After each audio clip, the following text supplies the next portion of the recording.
Okay, it looks like we're live. And I have on my favorite shirt showcasing the Potatus, as we know him. Today we're going to look at this 1D&D. My name is Bruce. And I'd like to just say that we have a couple changes coming to the channel over the next month or two. So things are good.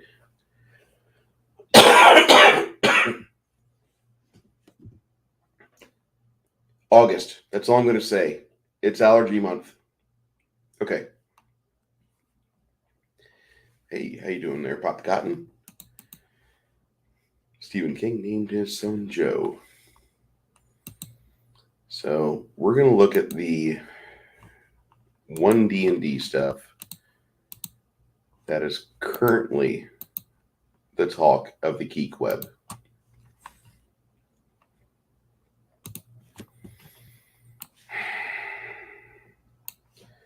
They're offering us a glimpse into the future of Dungeons & Dragons, codenamed 1D&D. It will come with new rules for D&D and a digital play experience to level up our gaming tabletops.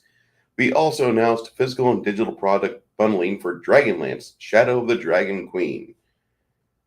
Well, some of you may recognize this or remember this. Hey, Bowsette. Some of you may remember. Oh, God. Grumpy. Dude. Grumpy Old Ninja Super Chat's my first Super Chat. Thank you, sir. Keep going. I'll be back. I got to mod a bunch. Grumpy Old Ninja Kentaro, thank you, sir. You didn't have to do that, but I appreciate you. Really.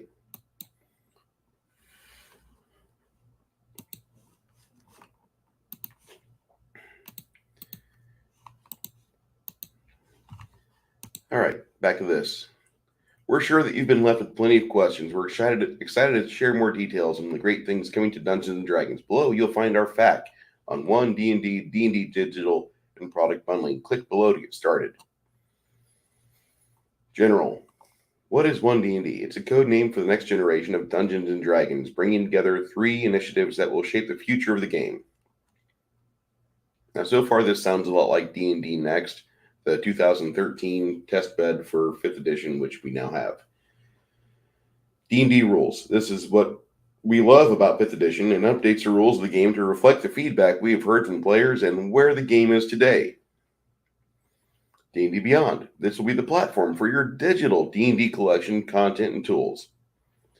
D&D Digital Play Experience. In early development, D&D Digital will offer an immersive player experience, rich creation tools for dungeon masters, and a connected space for DMs and players to get together and play D&D.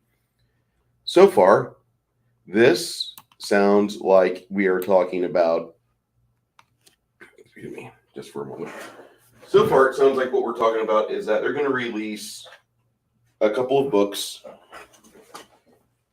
and then after a while, those books, you can't really update books too well, so we're just going to update an errata, or maybe an API, maybe an app, and that app will have all the fixes to the books, because after 5 editions officially, actually about 9 editions in actual reality, 9 to 10, depending on what you can remember about basic. This is, they're going to go to a digital format because fixing errors in printed materials is expensive. But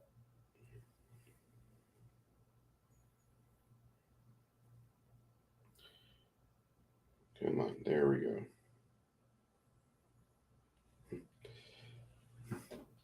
How to get it? Maki can blame me later. Yeah, I know. Thank you. Thank you, Old Ninja Kentaro. Didn't have to do that. He didn't really have to do that.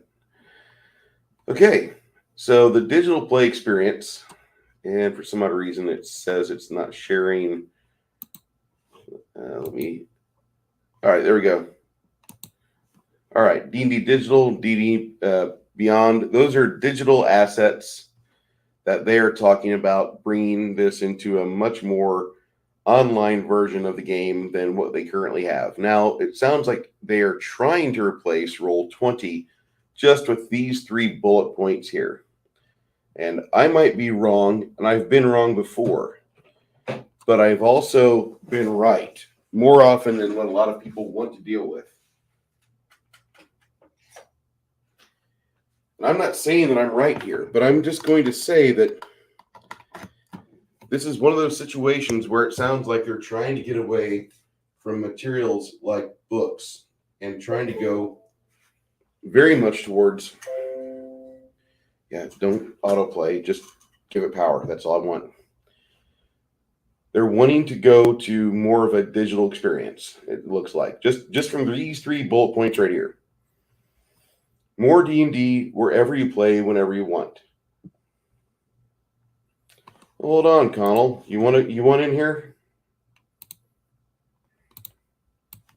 Let me get you an invite.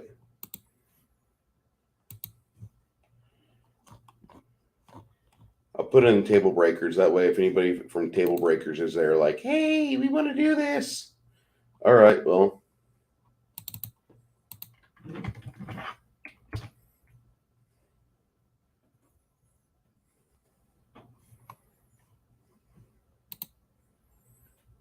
Hold on, guys.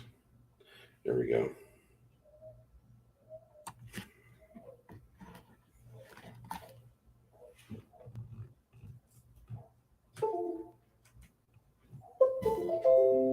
Don't allow.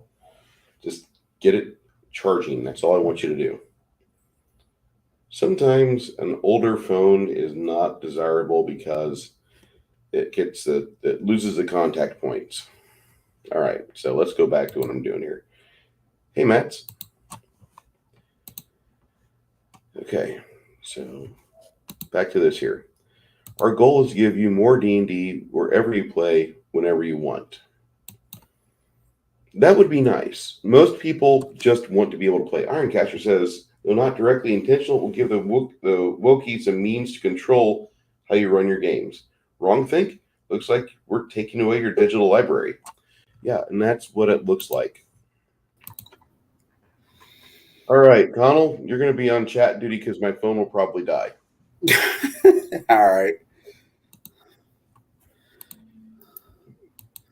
Is 1D&D introducing a new edition of Dungeons & Dragons? Well, it's bigger than that. 1D&D will usher in the next generation of Dungeons & Dragons with new and more comprehensive versions of the core rulebooks that millions of players have enjoyed for the past decade. The rules will be backwards compatible with 5th edition adventures and supplements and offer players and dungeon masters new options and opportunities for adventure. The evolution of 5th edition has shown us it's less important to create new additions to the game and more important to grow and expand the game you love with every new product.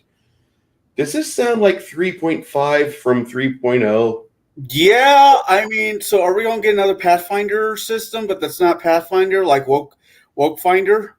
It really does, man. It's really doing that a lot. And just so you guys understand, I'm going to put the chat in the chat. That's where I'm getting this information from, the dndbeyond.com website there. And Ironcaster, not directly intentional, gives the Wokies a means to control how you run your games. If you don't run the games they want, they're going to take away the digital tools you have. And that's a possibility if they get to that. I hope not. But they'll never stop making, in my opinion, and I could be wrong, but I think it's going to be a long time before they stop making physical books. Yeah, it's going to be about 5 years before they start turning into a POD situation. But that's just the. I mean, I don't like it, but that's just the evolution of the printed word. You know, we went from drawing on wax to the press machine. Oh no, carving in stone to wax to paper. Well, there's a few other steps down the road into this. I don't like it, but all books, media will probably be in that platform, which sucks ass. What does backwards compatible mean? It means that 5th edition adventures and supplements will work in 1D&D. For example, if you want to run the Curse of Strahd in 1D&D, that book will work with the new versions of the core rulebooks.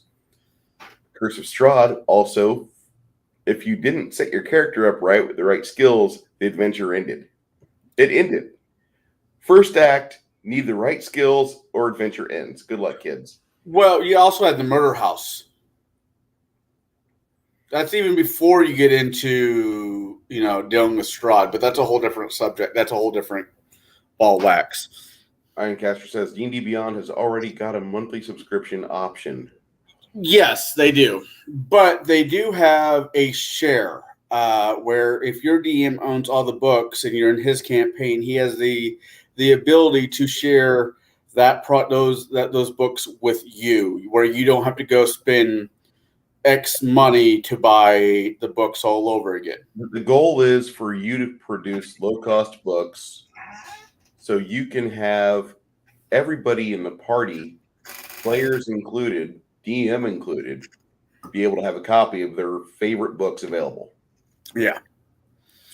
You don't price the books out of the market. Like a book is what, $45 to $70 now? I can answer this question real quick. Let's go to Amazon. All right, you do that. Let's go to Amazon. Let's say 5th edition handbook. Okay. So that'd be 5.E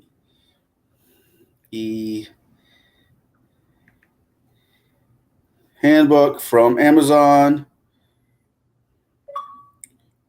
That is the combo set. I'm looking for just the book. Just Player's Handbook. Just the Player's Handbook.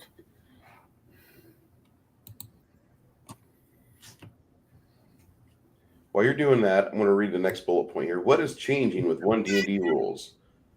There are many fundamental updates to D&D that we will collect your feedback on. It's in the upcoming Unearthed Arcana playtest content. You'll see proposed updates to character backgrounds, races, classes, feats, information presented, and more.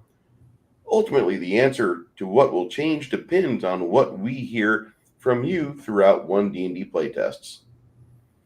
All right, so they're going to go the Paizo route, which Paizo initially gave all of their stuff for free during playtest time. And Paizo said, let us know how this works for you. And then they would put out a playtest adventure, which would push the player characters into various scenarios where they would have to test themselves. The last Paizo playtest I took part of killed my entire table. They were done. They were done after the TPK, which was engineered by Paizo.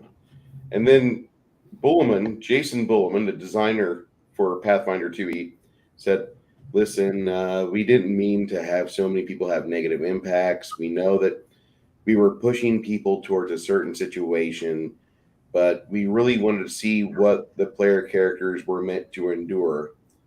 And that mathematics was very important to us for the continuation of second edition. And it was pretty interesting because a lot of people dropped off after that 4th or 5th adventure in a playtest out of like 7 or 8. To answer your question, if you wanted, for whatever reason, go to Amazon and buy the 5th edition handbook only, it would cost you $22.95. What about wizards.com? Give me a second. I'll look into that. Because I want to know how much it's going to cost. I mean, I'll tell you why I ask you that at the end of this page here, because I read this. Soy-based Jeremy says, I have a question. Insert name here says, I'm surprised they use the term races. That's going away, I assume. I don't know. Well, in Pathfinder, they now call it ancestry, which actually sounds better. And I actually like that term better. But for sake of tradition, I use races. Even though some people get triggered with the word race. And when I find out they get triggered with the word race, ancestry falls out of my vocabulary, and race becomes like used every sentence like a comma, like an Oxford comma. I don't know. Anyway.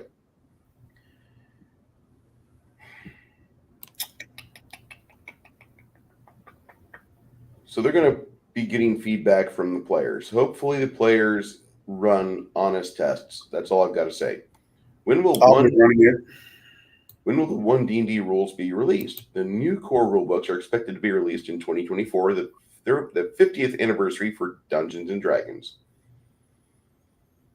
Soybase Jeremy asks, who is the woman in the white shirt and balding? I think he's talking about me. I think, you little shit, Felix. Fischoso, woke people are not triggered by NASCAR. They just don't acknowledge it. They just blanket it with like that is a horribly biased sport, and they don't involve themselves with it.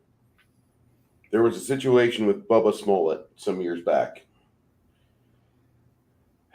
The woman has facial hair. Yeah, Soy-based Jeremy is. Yeah, he's definitely making fun of me. Thanks, fucker.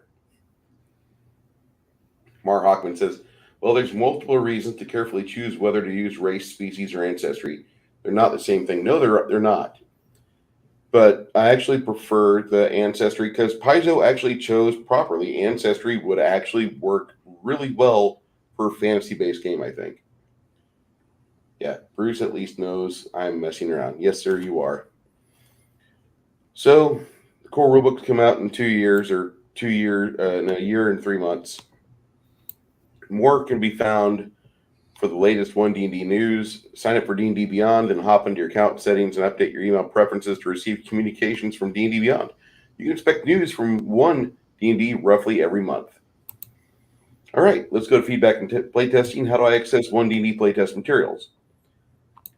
You log in, head over to the D&D claim page, get your Unearthed Arcana playtest materials, then go to the compendium, found under the sources, you download playtest, and respond to the latest survey. That doesn't sound like this sounds like it's fairly blasé. Yeah, Fischoso, species was used in medieval times. You also have to understand that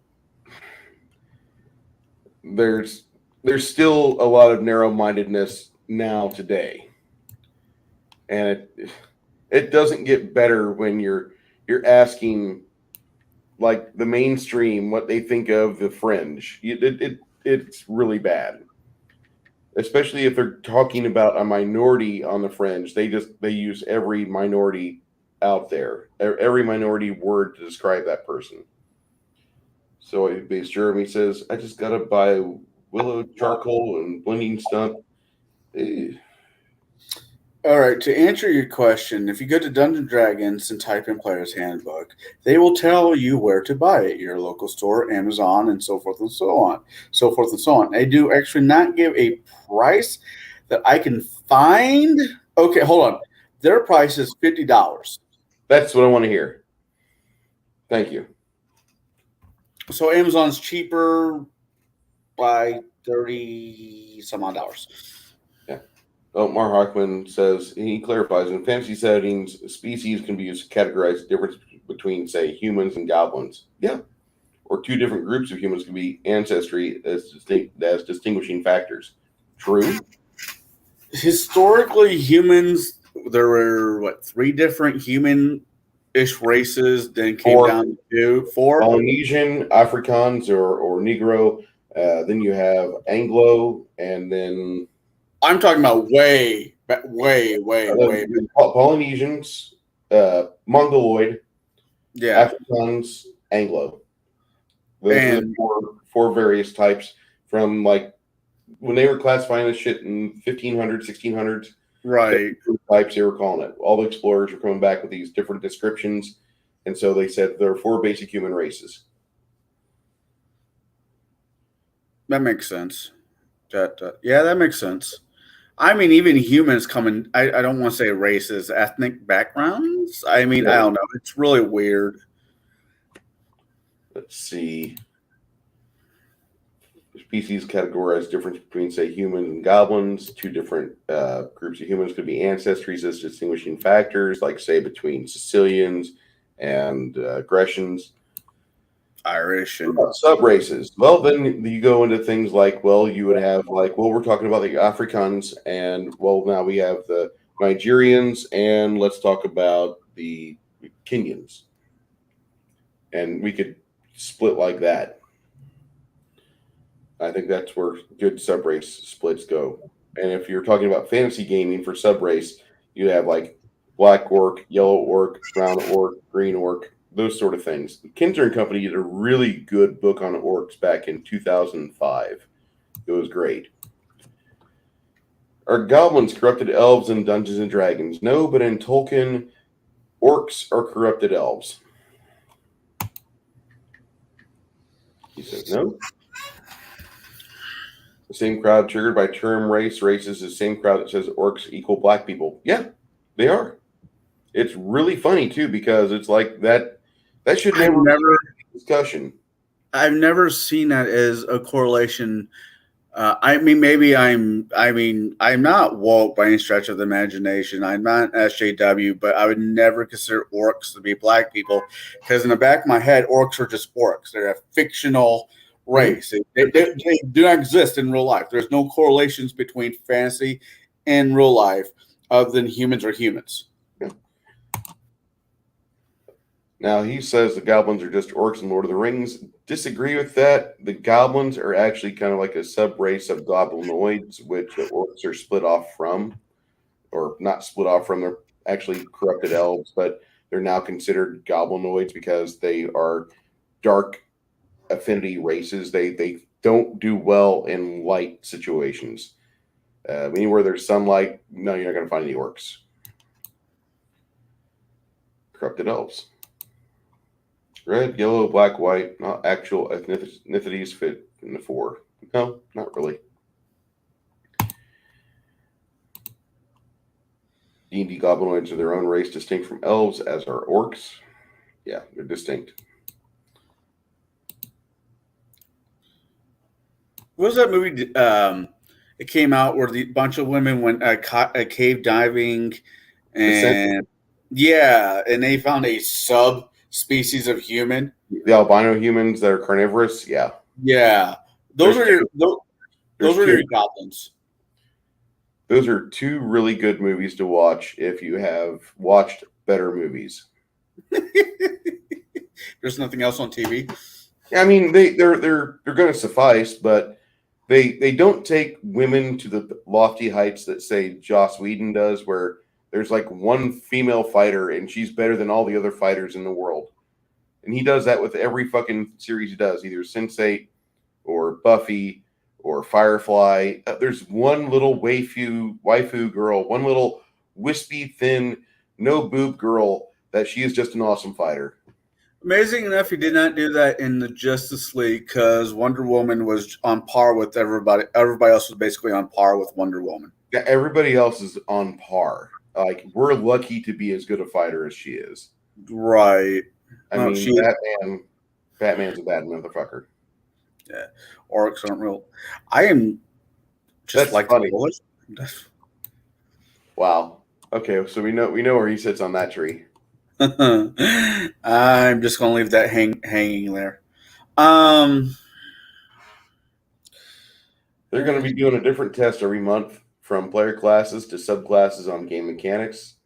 They expect these to continue through the end of 2023. Damn. I don't expect them to take anything seriously after the 3rd quarter of 2023. They're going to be doing their own thing. They're going to release shitty books with their own mindset, and then they'll come out with a second group of 1 D&D in like 2027. We messed up.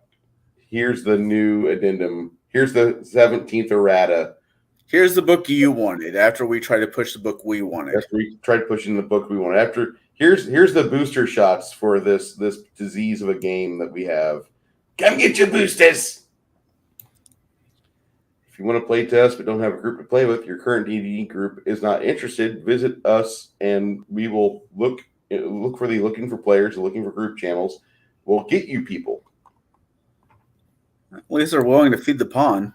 And that I'm happy about, but at the same time, there's part of me that says, when I started looking for online gamers, I didn't post a lot of those videos to the web because I didn't have a good experience. They'll errata the books and fix those stealthily without notifying you. Yeah, that's the thing. There were like 20 different print updates to the second edition Advanced Dungeons and Dragons book between 88 and 2000.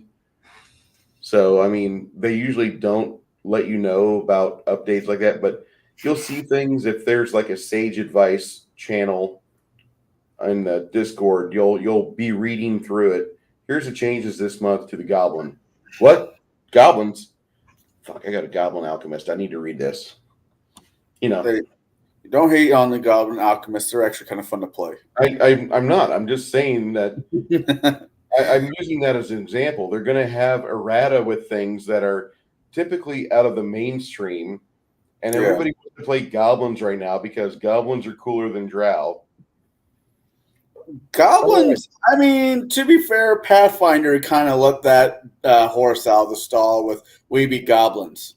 No. With the artwork from the Game Mastery Guide, all the goblins in that book made people want to play goblins. D&D Digital is in its early development. It will be a virtual play space that allows dungeon masters to create truly immersive campaigns and players to enjoy a D&D experience where we offload a lot of the rule referencing. Our goal is to make D&D more immersive, faster, more fun, easier to play, and easier to create in. Got some chats that popped up. Hold up.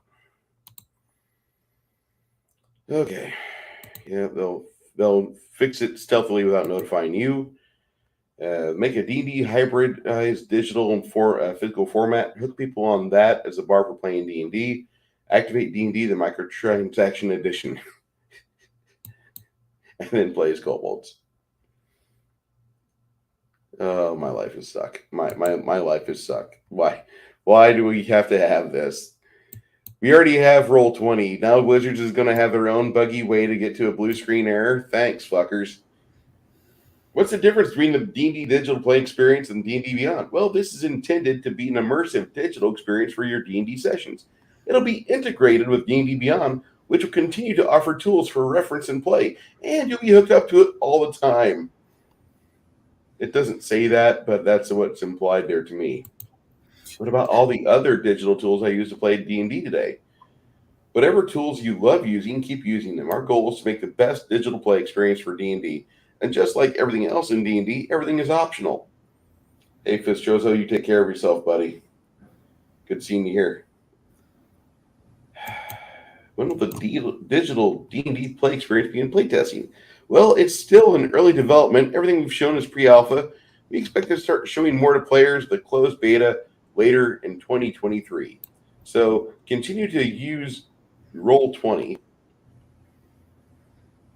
Ironcaster, Calvinani says, Travis, there's no one saying he cannot anymore. Travis says, I want Bruce to have my baby.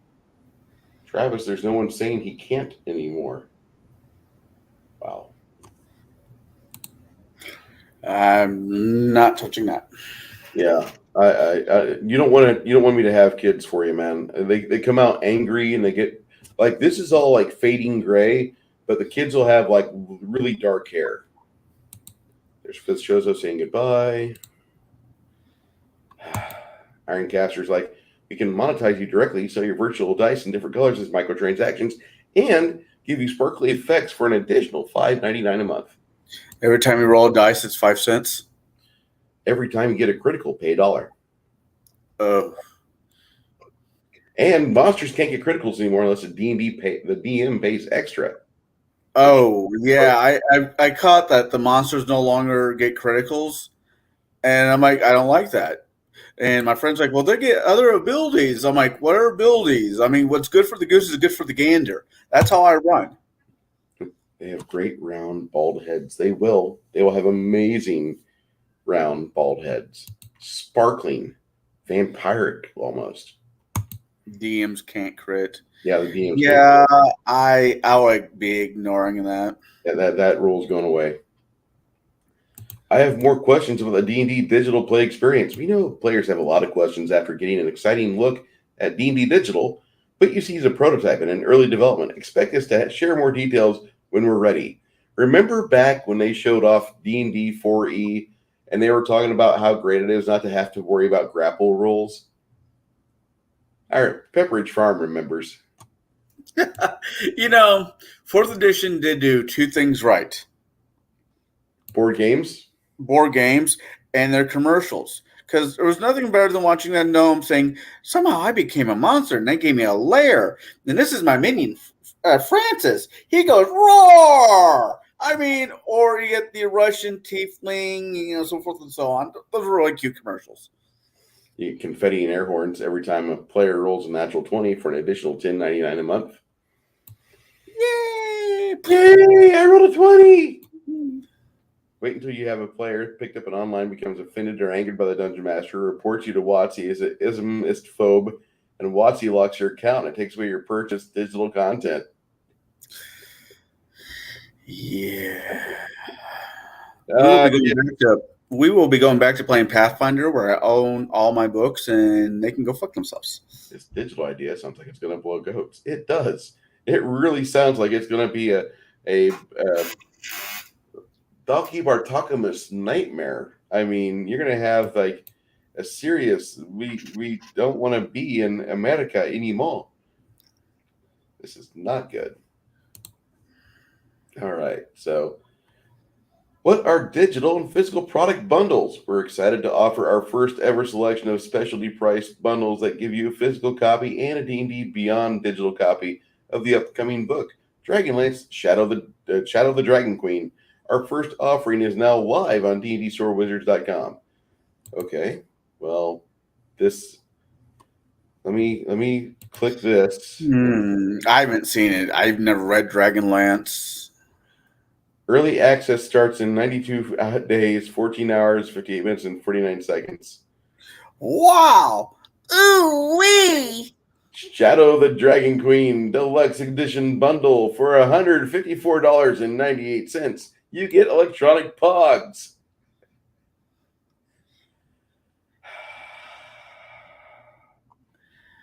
Oh my God.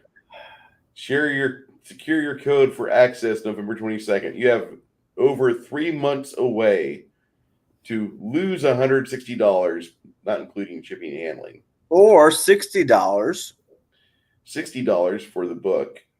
And digital the book bundle. I don't want that. I want to know more about this damn book. How many pages is it? What levels it go to? 2. It goes to level 2. Probably. I don't know. I have no interest in running it. But Dragonlance is such a well-rounded world. It has everything you need. Like, that's true. Probably. I don't know. I never read it. 4th edition had good bookbinding. I will say that. Yeah, compared to all the other books, I've seen some couple 4th edition books, and they're still like well put together. Yeah, artwork's still in color. Yep. Games Workshop tried this with Warhammer Plus. It's an utter failure.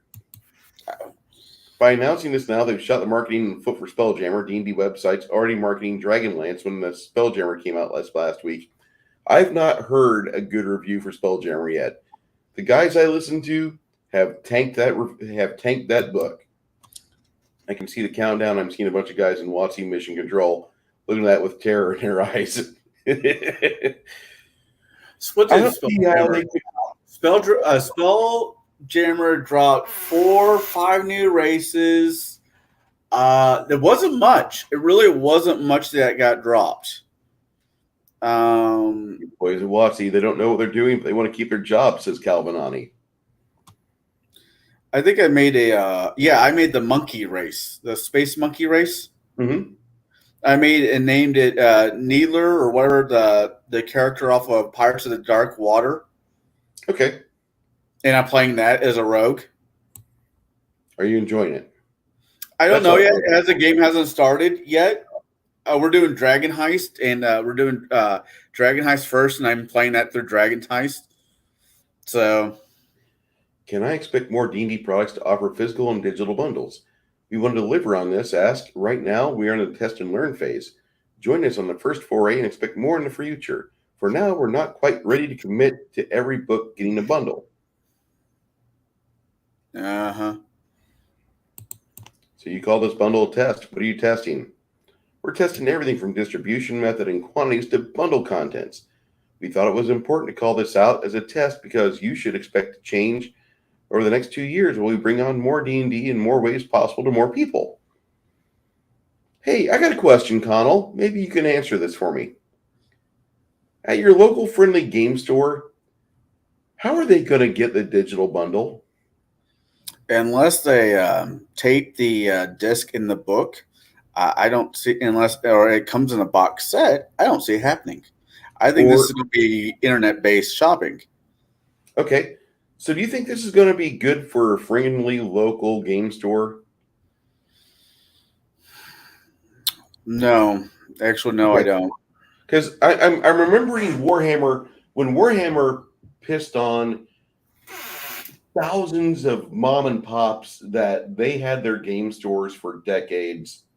And they before D&D, they had Avalon Hill and they had GMT Games, and they had so many people that were sending them materials to sell to kids and to college students and military. And then Warhammer came out in the early 2000s, and they came out with a Warhammer store where you can't play Warhammer, but you can buy everything for it in theory. So they take a husband-wife combo, typically. They have them have a storefront, and they only sell Warhammer Game Shop materials. And then you can't play there. You can't really hang out there. It's just a storefront, really not set up for gaming. 98% of these that I've seen, there was never a table in there. The ones that had a table, the one that had a table in there, they had stuff on it, but you couldn't touch it, which defeats the purpose of a game store. Now, in 2023, Wizards will be excluding the game store, which has built its brand on the FLGS. And they're not going to sell directly to people because we have the means to shove it in your phone or tablet.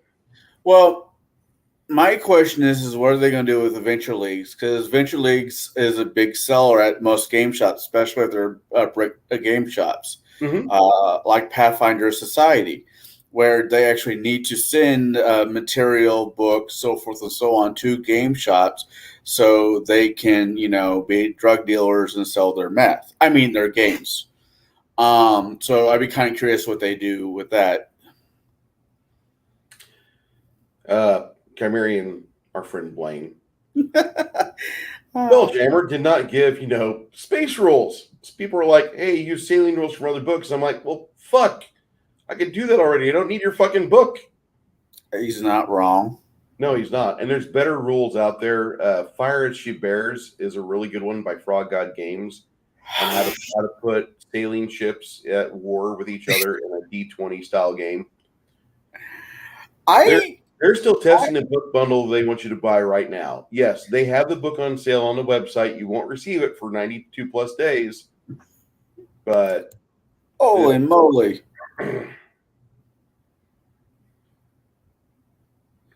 You got yourself a super chat, Bruce. Okay, cool. Overall, I think TBE is right in believing we're about to see the EA-fication of D&D. Yes. The basic expert said we are going to be seeing a lot of microtransactions and everything else. Pay the play. Just a second here. I'm waiting for it now. Okay, Watsy, we have a problem here. Okay, now, Watsy, we have a problem here. All right, let me scroll down to the super chat real quick. Grumpy old Ninja Kintaro. Sorry to super chat and run, but I was in a bind. For real, I'm as happy for you as I am Makani. Thank you for helping me crack the ice and all the good advice. Keep streaming, keep growing, keep painting, and stay safe. Grumpy, first off, you don't have to do this. I mean, nobody has to give me super chats. I enable them so we can have them, and it'll help out my channel, help out my income. Yes, it will help. Thank you. But what's going to happen probably after the first quarter of next year, I'm going to come out with a statement as to how all this stuff pertains to my channel. I'll give you guys the financials. I'll let you know what's going on. And anything you're doing with me financially, you're going to know where your money's going to. Because I really don't feel good. I mean, I do, but at the same time, it's like, I'm really thankful. You don't have to do this, but God, dude, I mean that's awesome. But I appreciate it. But I hope you guys understand. Little like, wow, this is nice. I didn't realize I could make money by talking in front of my camera. I could, and I should also say that I got my first super chat about 2 weeks ago. No, about 2 months ago, by a person who wouldn't give me the real name on my stream elements, and then the multi gun man gave me not multi gun man. Man of War 665 gave me $6.65 last week for being myself and hit like 900 streamers, or 900 subscribers, which I was really happy about. But he didn't need to do that. This right here, this is going to help me keep going, and yeah, this will help keep the lights on. You get your stream element set up. You need something, I'm going to scratch your back, dude. Appreciate you. I really do. This guy here, if you want to ever be in, anybody here want to get with a friend of mine named Makini90 or Makini Draws, I stream with him on Sundays. Grumpy Old Ninja Kintaro is the man that we use as our doorman to talk to Makini, and that's the guy that you talk to for anything. Like, I want to know about this type of merch. I want to know about this type of setup for a game. Grumpy is the guy. And here he is donating to me. He didn't have to do that, but really appreciate it, dude. I'll tell you, Makini, as you tell Makini, just take the compliment, and I had to do it. Appreciate that. I really do, man. Okay, I have to scroll back up to here. The basic expert says we're going to see the microtransactions of Dungeons & Dragons start. I'm waiting for it now. Okay, Watsy, we have a problem here.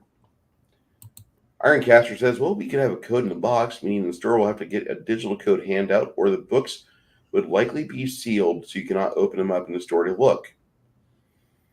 That would be probable. I can see that happening. I would much rather see the digital code handouts being given to the stores. That way, Watsy is looking like they're going to work with the game store owners. Because as of right now, if I had a retail environment, I would trim out every Wizards of the Coast thing I had, except for Magic, because I can't get rid of Magic. Magic is the crack cocaine that keeps the industry going. Our good friend Shadow and Son has popped up in the chat. Shadow, how you doing, sir? Shadow, if you want to join us in the panel, there is a link for you in the Table Breakers chat. Same thing with you there, Chimerian. I know you guys are busy usually, but the link is there. That's where I threw it, so you guys could convene. It'd be interesting, because if they attach this to Adventure League, let's say they keep doing Adventure League. Okay. And you sign up for Adventure League, they give you a nice little card with your ID. They do the same thing with Magic the Gathering. And once they give you your little card to set up your own account, you could probably buy things off. But once again, you're robbed. Oh, this should be interesting, because it could really screw a lot of mom and pop stores. Yes. And this right here, it's the start of it. It's the start of we want to get away from the mom and pop. We want to get away from brick and mortar. In my opinion, that's what it looks like. Maybe I'm wrong. My local game shop, I mean, I won't even talk about the one I work at, but my local game shop, just for fun, he's not hurting for money. I mean, it's Mike, right? Mike still runs that shop, right? Oh, yeah. Okay. Yeah. Mike is a businessman. He, for whatever faults he might have, running a business comes to him as natural as a duck in water. He's good. I'll have to ask him. Talk to him about this to get his opinion on it. Because as much as me and you, I'll send Shadow the link. Shadow, give me a second. I'll be in your message, in your email. Okay. As much as me and you talk about, neither one of us, and I don't mean this as a slide, neither one of us own a shop. No. So the only way to get true information is to talk to a shop owner. I would talk to Mike about it. I would see his position. I'll talk with Brendan Porrick here this week. I'm going to go over there with the girl. We're going to go see the dogs, because they have two giant fucking fluffy dogs, and she's neat. some animal content. I mean, even at the game shop I work at, I get paid to work at, it's a private shop. I mean, the owner is more or less said he could tell Paizo, Wizard, all of them to go take a, using Max's or jump off the bridge with Dan, and he'll be just as happy with the books that he has. Yeah. So it's kind of a whatever there. Travis J, 1975, the child, the person who wants me to have their child, which I'm like, no, there's nothing wrong with you. Have your own baby. He says, hi, Shadow and Son. Insert name here. Hey, Shadow. Calvinani says, it's crack. Grumpy, we're going to shout this out again because it was a $25 super chat. Sorry to super chat and run, but I was in a bind. For real, I'm as happy for you as I am for Makini. Thank you for helping me crack the ice and get at the good advice. Keep streaming, keep growing, keep painting, and stay safe. Wow, I get to see Kai twice in 1 week? Holy shit. Yeah, I know. It's weird, huh? Shadow, it's in your email, so. Hi, Marion. Hello, how you doing, sir? I'm doing great. Ironcaster says, Watsy hired some people from Microsoft, specifically Xbox. They'll get people in there that are somewhat confident, I'm sure. More than likely, if they're from Microsoft, I do have a little bit better feeling for Wizards, but still not so much for the friendly local game store. Hey, Travis says, Shadow and Son. How do you insert name here? Grumpy Old Ninja Kintaro says, just take the compliment. I have to do it. Thank you, sir, again. Hey, Shadow.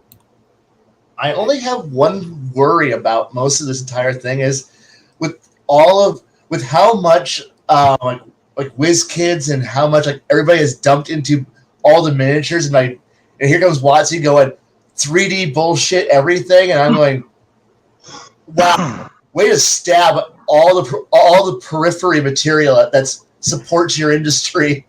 Here's the thing, right here, this little tablet, right? Yeah. This tablet, I can get on Beyond and get all my D&D needs as a GM to run my campaign, still using a battle map and still using Fix. That would be if you're still doing local home games or local game shops. That would be really the only way to do other than buying the hard book. I'm seeing more and more players using these things than paper and pen anymore. Or their laptop. They'll bring laptops. And it's kind of weird going to a game shop and you see a table with figs and maps in the middle and just a circle of laptops, a wall of laptops circling the table. I won't lie. This is my DM screen and all my game books. I mean, this could be the beginning of the end, and I hope that's not, or it could just be a weird sidestep that we will have to deal with for a while. Sure, all my game notes are in one of these, but all my game books have been on this because this is so much easier to carry than the Navy duffel bag full of gaming books that's in the other room. Oh, God. I mean... Run at home now. Yeah, I don't have that option. Not yet. When you have to get a pulley just to move all your books from your cart into the table with milk crates that are full of D&D books, as I've seen, you've seen, I've done, and you've done, and the option is we can go cart these into our car, into the game shop, or have one of these or a laptop. People are most likely going to pick one of these or a laptop. Yeah. Is it That's good? Weird because I just use my brain. You don't. Yeah, that's fine. That works. But if you're running a rule-heavy game such as Pathfinder and earlier Dungeons & Dragons, and you get somebody who's a rule lawyer, you're either going to kick them for your game or you're going to say, quote it like the Bible, chapter.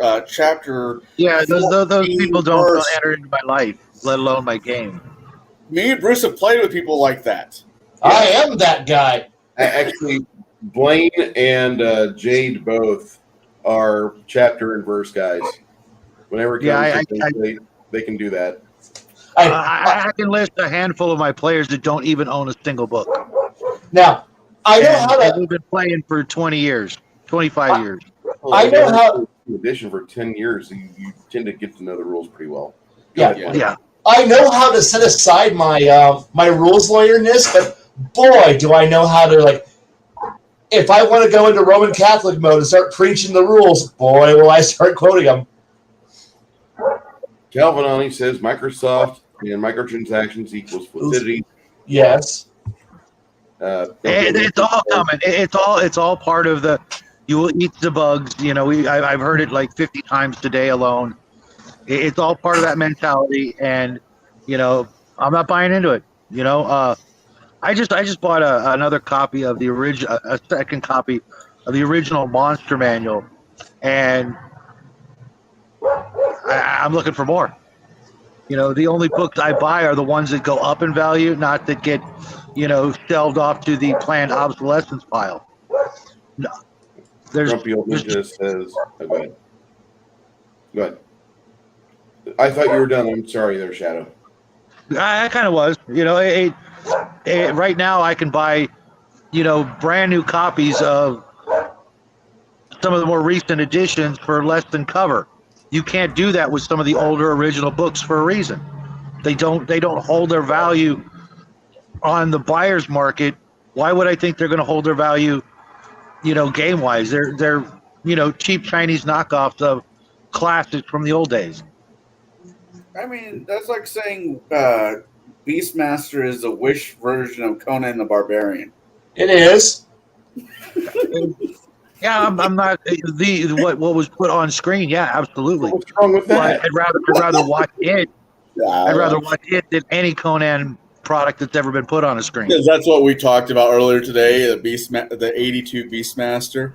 I own it on DVD, so yeah. It's a classic flip film, and I love it. It's so dumb. It's right there with Barbarian Brothers. I've never seen that. Oh. Okay. Baron's like, wait, Kai on a non-Thursday night? I'm good for about 12 to 15 more minutes. So Okay, so setup's not right. I hope Watsy gets Zaslav to start writing the ship. Now, David Zaslav, Yes. I don't know. This is a guy that he got into Warner and he got into CNN Plus. He's like, no, this is gone. CNN Plus is out. Oh, you work with this guy? Well, that project is dead because it's not going to produce any money. That's out. And Zaslav is just out there just trimming fat off the Time Warner stuff. It's great. it's so beautiful. Retail is stuck selling Dungeons and Dragons because you have to sell Magic the Gathering. I don't think that's going to be the case here in about a year. Well, it's funny about Magic the Gathering. This next set or the set after that, they're kind of doing a Lord of the Rings set for Magic the Gathering. What? They're going to do a Doctor Who set for Magic the Gathering. So you know what? They're already sellouts from the highest level. Oh, I can't wait. To see Yeah, more. I actually picked up the original Dungeons and Dragons Magic the Gathering version just because of curiosity, and you know, wasn't impressed. I wasn't disappointed either because it's, you know, Magic the Gathering and I'm smarter than that. Unfortunately, once upon a time I wasn't, and now I'm sitting on $100,000 worth of Magic the Gathering cards from back in the beginning. As soon as I sell that, I'll be opening a game store. I am not saying anything bad about Magic the Gathering because they've paid for my daughter's diapers and my daughter needs baby. You know, they pay the bills. It's like playing the stock market, but with cardboard. I expect. Yeah, they were printing money, and good on them for that. But you know, when they keep telling you can't use their product because they say so because they want you to buy a new product. Gosh, it sounds like, what was that phrase? Yeah, planned obsolescence. Oh yeah. I can't do it. I can't do it. I used to be in a certain industry where that was, you know, their bread and butter, and I'm seeing it everywhere now. The very people who bitch and whine about certain issues, you know, harming the planet and environment are doing the most to cause it. So they can go hold hands with Dan. Ironcaster. I don't see it as the end. I've gone back and forth on player sheets between digital and physical for the 15 or so years. I've been playing couple main books, physical traits, and main The books. tertiary books, the non critical books, like the Melee Tactics Toolbox or the Goblin's Guide to Golarion. That would Yeah. be physical, but he would have the player's handbook in his core set. He Yeah, also- I get that. I'll do Splash as digital. You guys have like D&D or the Xbox point cards and the iTunes cards at the gas station. Ironcaster says right underneath that, you're going to see the D&D Beyond card in gas stations. Just underneath all those other digital currency cards for your various marketplaces online. Scratch off to get your code. There you go, kids. That's how your local gas station is going to stay in business. If we had the technology to do like the Star Trek holodecks, right? And you could have an experience, a D&D experience in one of those, where you had to buy a card to go have an experience. I'm not saying hundreds of dollars. I'm saying maybe a $20, $40 card. I'd do it. Wouldn't you? But that's No, about it. I'd be breaking into everybody else's house because they wouldn't notice. I hate to say that I would be doing something like that, but I would be retreating. I would be putting my house 30 miles outside of the city. Oh, no, I'm sorry. Bruce would be watching porn on the holodeck. My bad. No, I don't find porn to be that exciting because after I worked as a strip joint DJ in Kenny, Illinois, I haven't looked at naked women the same ever since then. It's after the first 2 weeks, you're like, meh. Once in here. Yeah. True. If you have a super hot girlfriend at any point in your life, nude bodies will mean nothing to you after that. Because if you see that every day, if it's put in front of your face for 15 minutes every day, after about a month, you're like, God, she has no personality. I'm going to disagree because, like I say before, we don't pay them for sex. We pay them to leave. Well, unfortunately, I couldn't pay this one. So, yeah, it was a girlfriend, not a whore, not a hooker. This is the new edition. You will own nothing and be happy edition. That's what we're going towards. Yeah, I think we've said that. We've all said something similar to that, and that's all it is. That's all they want is to be in control, to tell us what we can and can't do, even in our gaming world. And to be honest, that's not even the goal. The goal is to eventually get us to stop, playing these games and go is far into the matrix as we can, so that we will be, encouraged to own nothing, because our internet fees are all consuming. Not to mention the critical thinking that these skills foster is a no-no for them. We're the exact kind of people They really don't want us to consume their product. Not us. Not my. No. They don't want anybody to think like this. They don't want us as a species to think like this. They don't want us to be smarter day by day. They want us to be dumber day by day. We are And the what better carbon way? emissions they want to trim. What was that? We are the carbon emissions that they want to trim out. Yeah. It's the whole matrix thing. That's what they want. They want us all to be as dumb as possible, drugged up and happy without owning things. But then where are they going to put all those things that they don't want us to own? Oh yeah, into their own collections. The people that actually rule the world want to own all of our stuff and trick us into thinking we don't want to. The 4K master. Any great dystopian movie always has these people at the top. These people who have the wealth, have the property, have the shinies, etc. They're always going to be there, and their never-ending quest to own as much of everything as possible is all part and parcel of this garbage that keeps getting pumped out.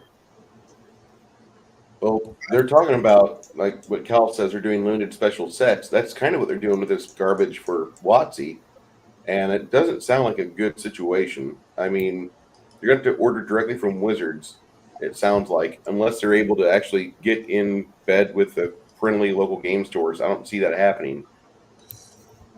Like I said, I'll have to reach out to just for fun to see how he's going to be. Will be doing it because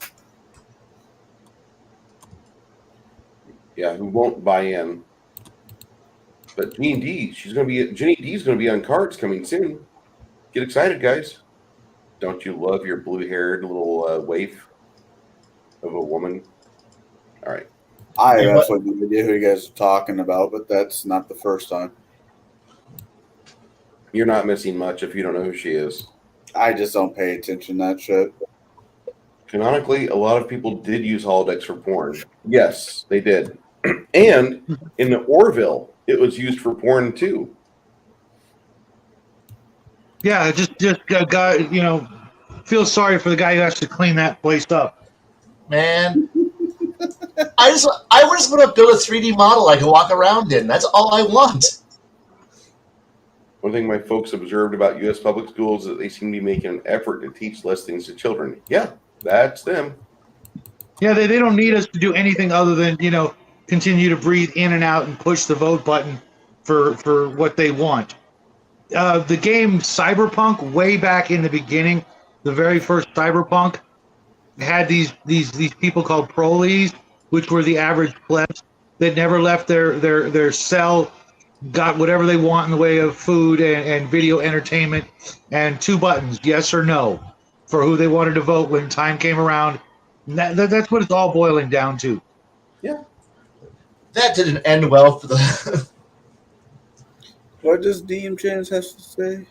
They don't want our games. They have plenty of better stuff on the estate, says Cal.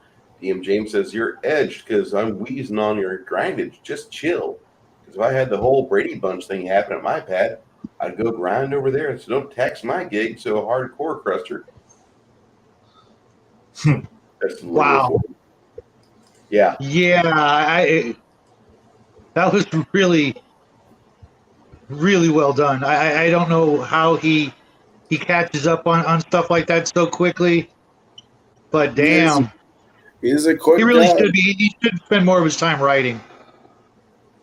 I like DM James. He's like Creighton Broadhurst. They're wasting their time. They should be writing good fantasy. Both men. They're really good. Janine D's attractive until she talks, says Calvin. They all are if they take care of themselves.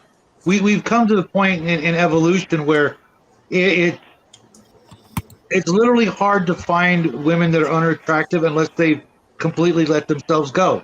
Even average on today's scale, in compared to 50 years ago, is smoking hot. People just don't realize. If you look at some of the older television shows and movies, the people in them were not as genetically advanced as they have been over the last couple of generations. It's going to continue. My only counter argument to that, though, Shadow, is go to Walmart after like 1 o'clock in the morning. We're all closed now. Right. Hold on. But are every one of them weight challenged, or are they just, buck to trailer trash? Yes, and. Because where I live, it's literally hard to spot someone who isn't like a 7+ unless they've let themselves go completely. Just okay. The difference is you live out on the East Coast. I live in the middle of cornfields, trailer parks, and farm-fed idiots. Completely different. And I live in the homeless capital of the entire planet. So I thought Prague had more homeless people than me. I'm sorry, I was wrong. I omit. Oh no. No, if you go to LA, you can't walk on the sidewalks. What is the popular? I gotta look at, because I know. All joking aside, I thought it's absolutely terrifying. I don't know how people, other than driving, I don't know how people can go anywhere and do anything without being accosted by literally an army of the Walking Dead.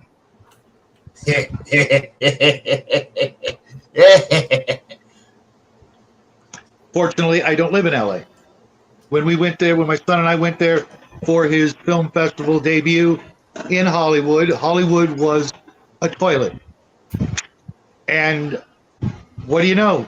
Hollywood is a toilet, literally in every sense of the word now. Yeah. The absolute stench of filth was made us all literally made us all sick. Well, how many homeless people does Washington D.C. have? Because I heard that was another huge. About 50,000, 40,000, 50,000, somewhere around there. What's up, Shauner? Hey, I need to talk to you later, Shauner. I went through that thing and I found one, but only one little thing you might want to fix, and that's just my humble opinion. All right. So they're testing everything from quantities and bundle contents. It's important to call it a test. They expect things to change over the next 2 years. Will they bring more D&D in more ways to more people? It's kind of funny because they're really not gaining that many more new players. For every new player they come up with, you're also having two people go to a completely different kind of game. When you're talking about a game system that can barely last 8 to 12 game sessions before people are burnt out. I hear that. Maybe I'm the oddity, but these 6 game sessions before the game burns out. I know I'm not running 6 game sessions. I know Tony's not running 6 game sessions, and the 3 other guys who work at the same shop that I do are not running 6 game sessions. Then where do these figures come from?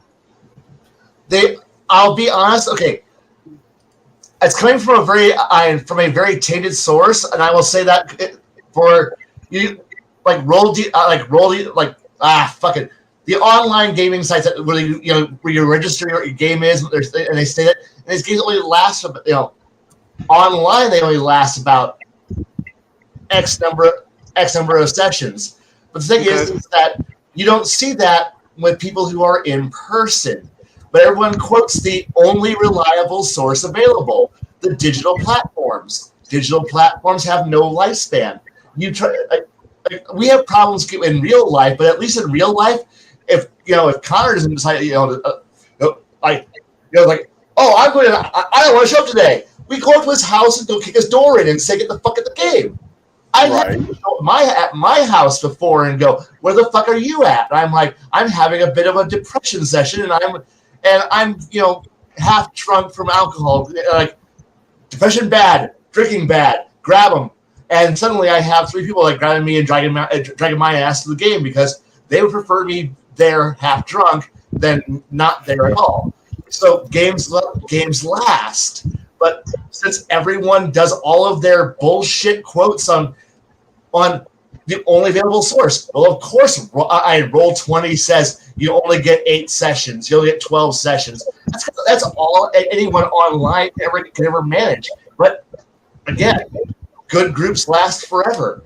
Hell, I know. Oh yeah, I know. I've got an incredibly long-lasting game group. I was just curious as to where that information was coming from. Yeah, and what those figures were based on. It's coming entirely from Roll20. It's coming from online sources, which just means do you report what game you're playing to the overlords at Overlords? No. Then they don't. I don't report a lot of things, but yeah.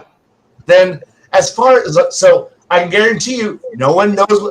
I don't report my games. Nobody I know reports any of their games. But I got some friends who play on Roll20. So, what game engine are you using? Because when you first log in, it's like, well, setting up if you're one of the people who sets up your campaign. So of course, if all you are is some retard who plays online, yeah, you're going to, of course, follow all the rules, set your game up, and wow, wow, everyone's playing Dungeons and Dragons. That's because everybody who plays Traveler is playing it on with a different, better engine. I'm playing L5R. I don't need Roll20 to be able to play that. So all your L5R players, all your World of Darkness players, none of them are playing Roll20 because you don't need a battle map. You don't need script.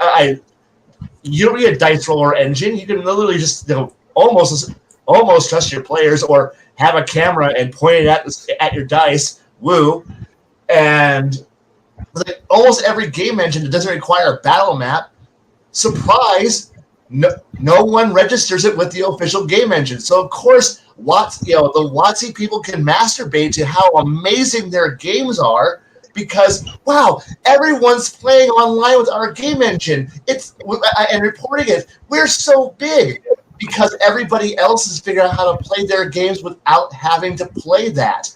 I guarantee you, it's like, oh no, like all the Battletech players, there's no Battletech players playing. Yeah, we're all playing on Mega Mech.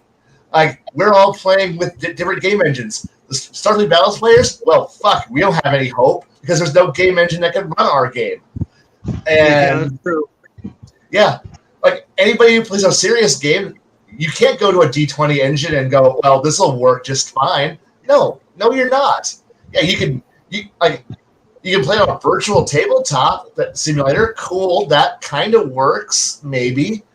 But yeah, of course, everyone's going to. So, of course, only people who play Pathfinder, only people who play Dungeons & Dragons are going to use the Dungeons & Dragons based engine. So, of course, everyone goes, wow, WotC's so amazing. They're so big. They dominate the industry. Everyone loves it. And we only pay 12 games, so our campaign should only be for 12 games. Fuck. That's just biased reporting. That's just yellow journalism. Until the next pandemic rolls around. Yeah. Which, from my calculations, will be sometime in September, October. Yeah. So they're having pre-order perks. Pre-order perks are going to be shoved really hard till the 22nd of November. No, they've done that. They get access to D&D Beyond digital book starting November 20th, 2022. When you purchase it, you give your email address at checkout, and you will later receive instructions via email to access a code that gets you early access to the product on D&D Beyond. This can be redeemed at dndbeyond.com marketplace/redeem key. If you purchased a bundle on D&D Beyond that discounts products, will a discount apply to this bundle? No! These discounts apply only to products purchased directly on the D&D Beyond website. Is there a way to get this bundle and support my local game store? We love our friendly local game stores and know you do too, but at present, this test bundle is limited to online purchases directly from dndStoreWizards.com. It's not available through any other store or marketplace. Wow, are they a bunch of liars? So I've already pre-ordered my book digitally and physically. Can I swap it for the bundle? We don't have any upgrade paths to the bundle at this time. You need to work that out with the outlet to request a refund. Okay. Got some things in chat I just want to address real quick. Galvanani asked, is this a shaft for a gold mine or not? And I'm like, what do you mean? And he's like, is this going to be a gold mine or is this going to be just a fucking shaft? And it looks like to me it's just a shaft. This is just a way for players to get fucked. And this is, I get making it sensitive, diverse employees sad. I know. But this doesn't look like something that's going to help out previous edition players because there's nothing that is endearing this program to me. I'm already out of Wizards. Okay, they don't have to cater to me. They don't have to try to beg for my attention because they talk and it's all the action in the room. All the oxygen in the room goes right to Wizards and talk about Wizards, which is why we're doing this on Sunday.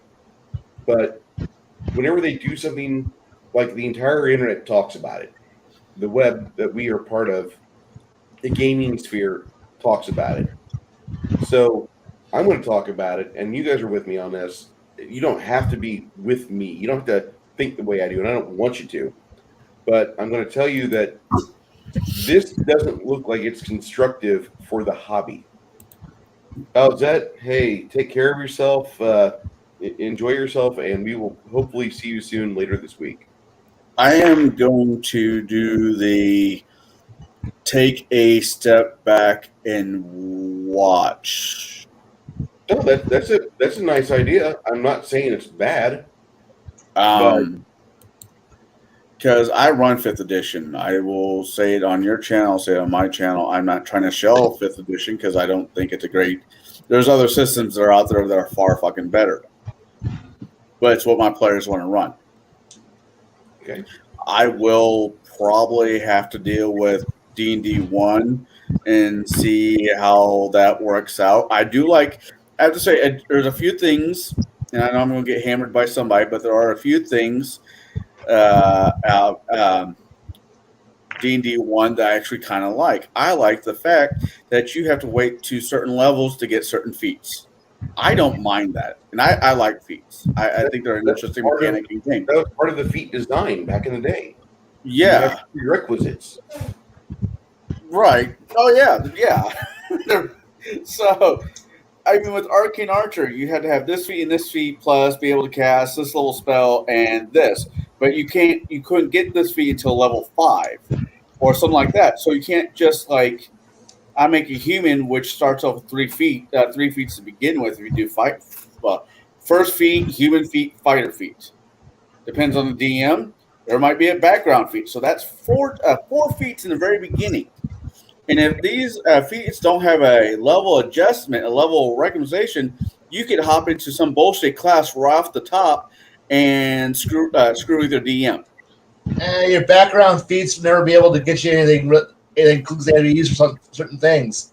I mean, well, look at archery. If you want to be a proper archer in Pathfinder in 3.5, you at least need point blank, precise shot, rapid shot. Yep.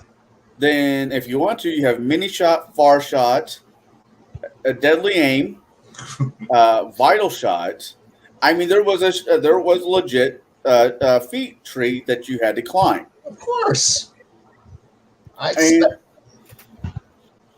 So not everything was handed to you all at once.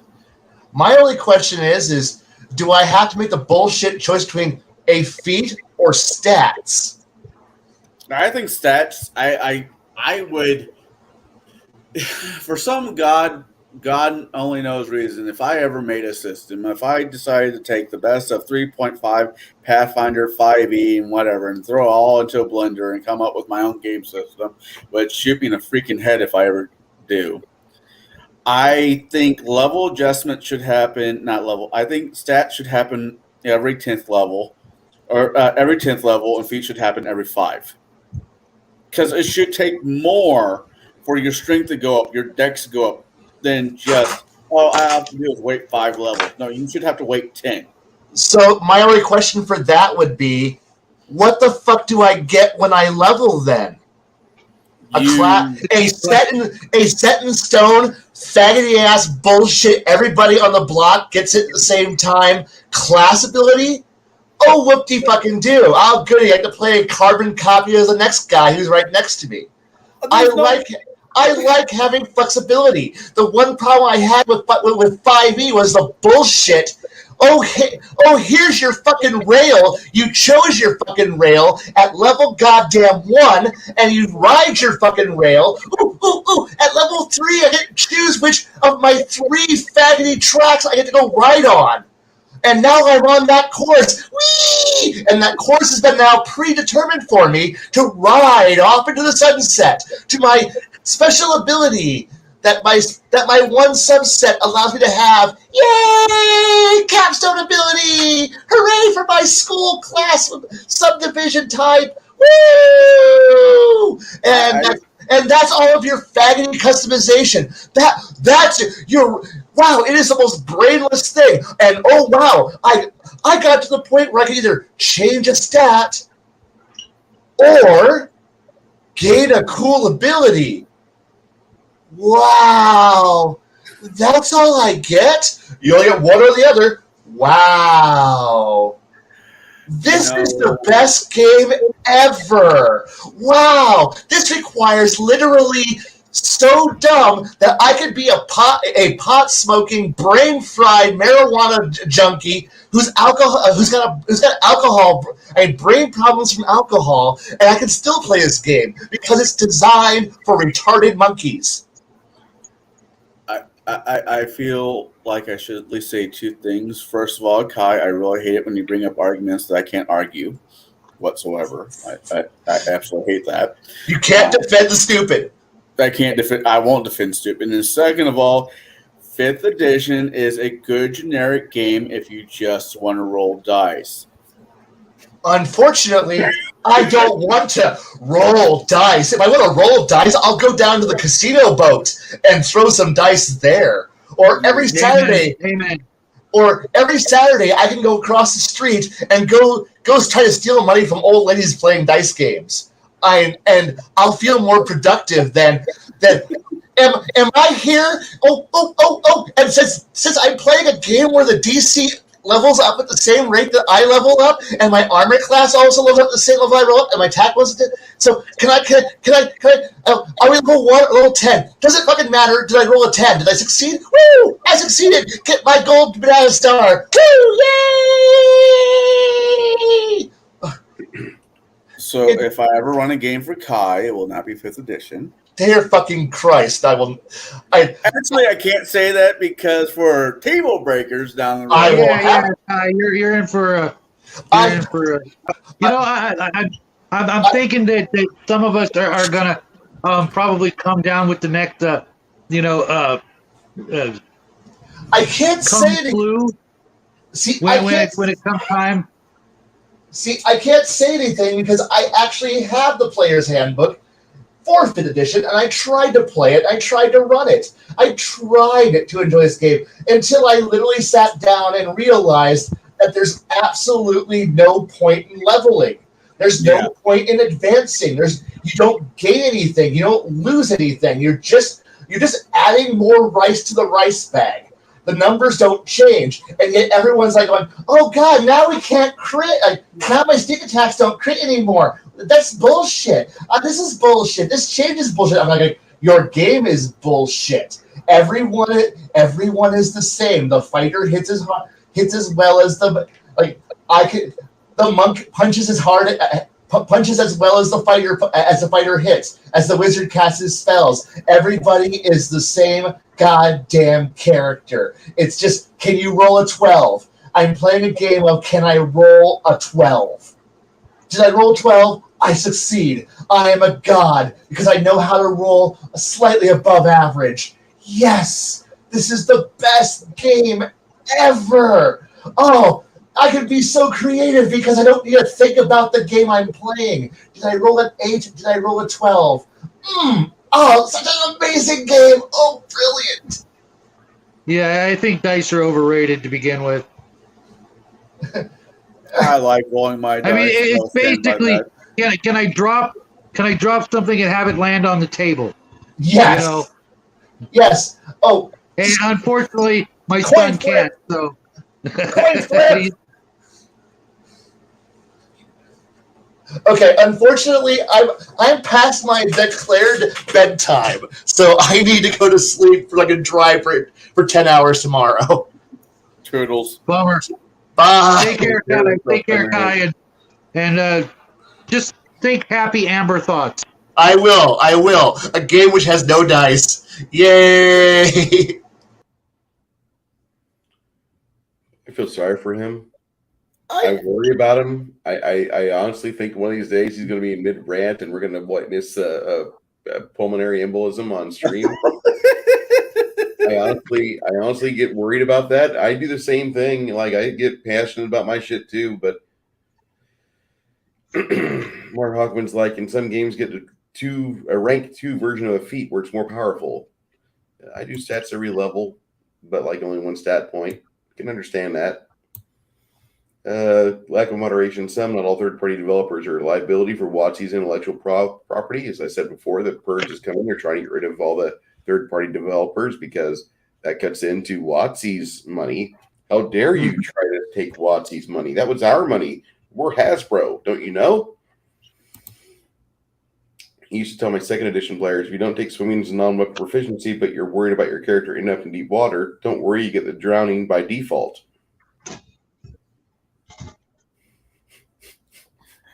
Yeah. You're Oh, no, I was thinking about what Shadow was saying. I really hope that's not the case. I just want to comment to this really quick, and I'll shut up.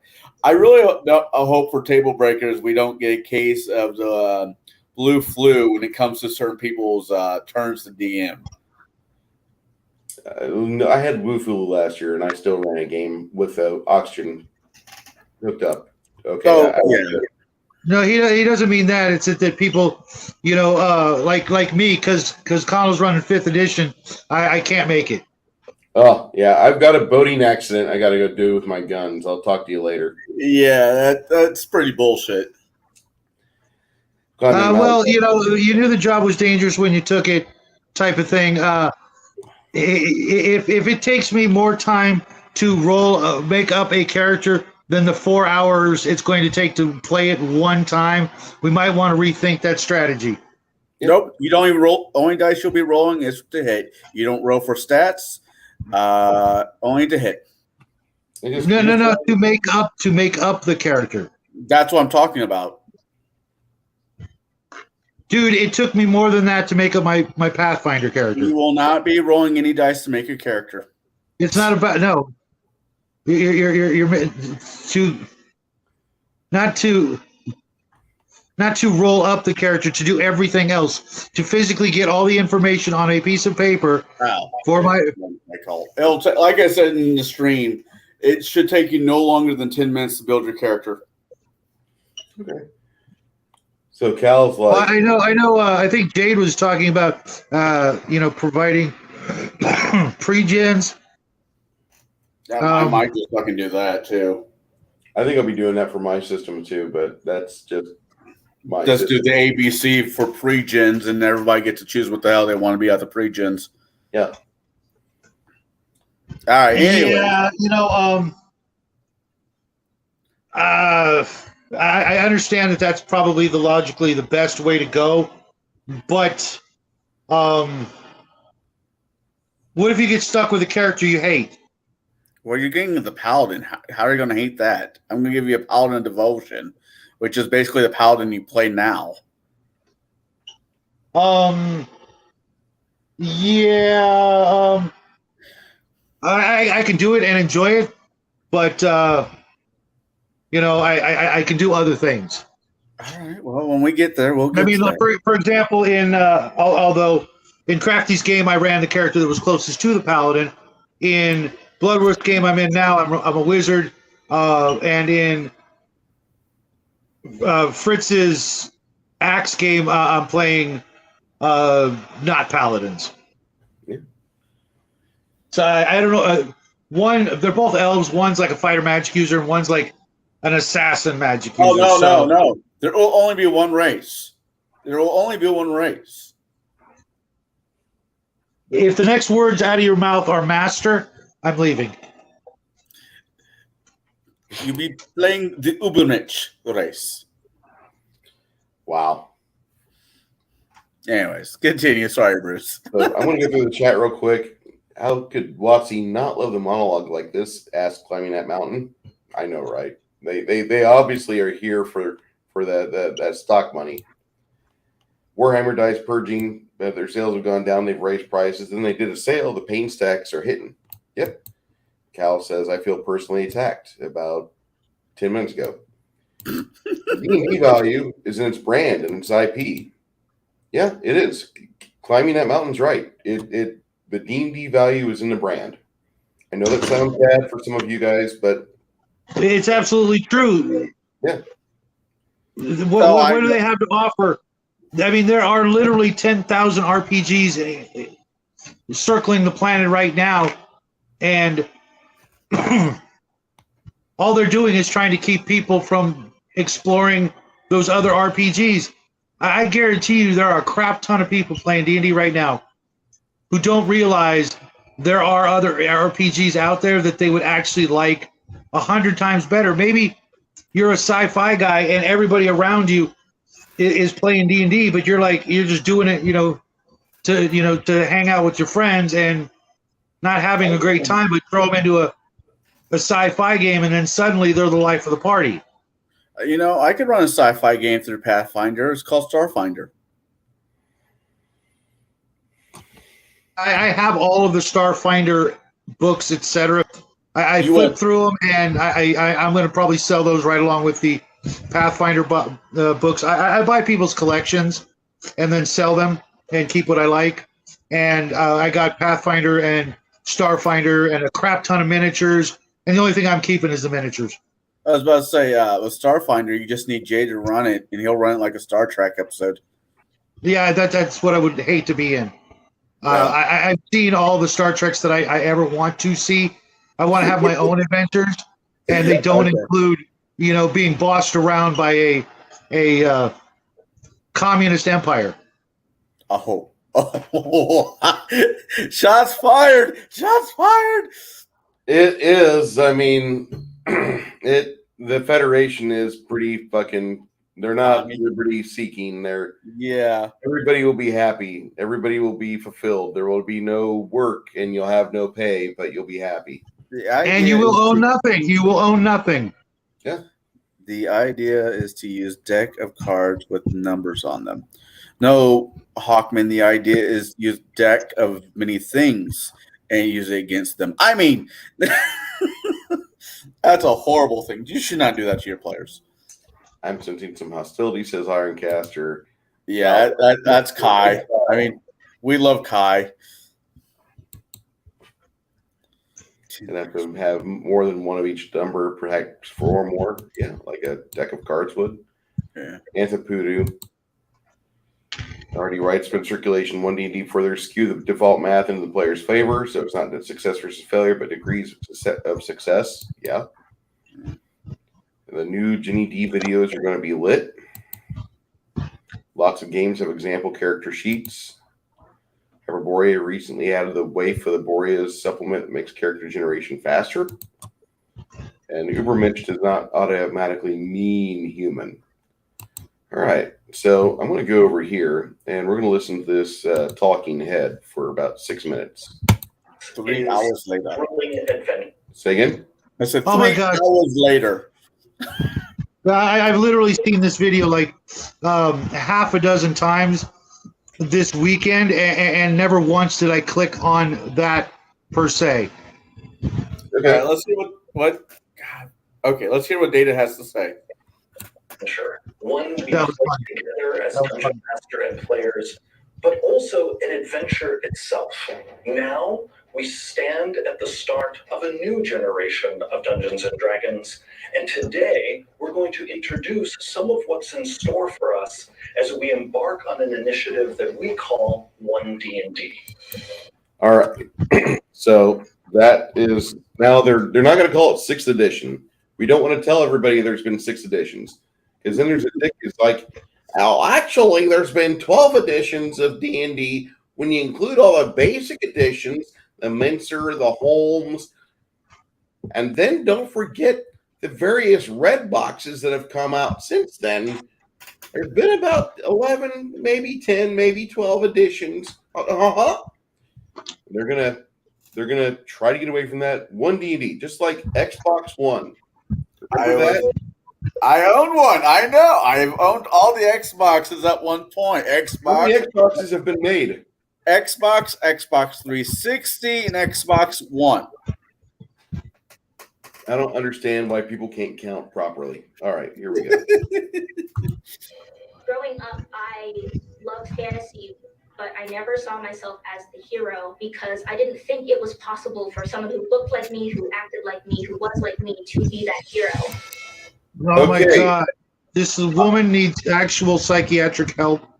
Yeah, even if I did look like Velma, if somebody who did not have an appreciation for the female figure drew Velma, I wouldn't want to play myself as Velma in a game. And that's what I'm getting. She's mentally disturbed and she wants to be represented. I'd still do her, but that's, I'm not saying with my wife in the next room with sharp objects that this is a moped I can't wait to ride in secret. I didn't see that. I'd ride it in public. I have no shame. You never get caught on a moped. I mean, it's going to be a one and done. What do I care? Remember that time we caught you riding a moped? All right. Sorry. First off, since we've never met in person, you'd have to be way more specific than that.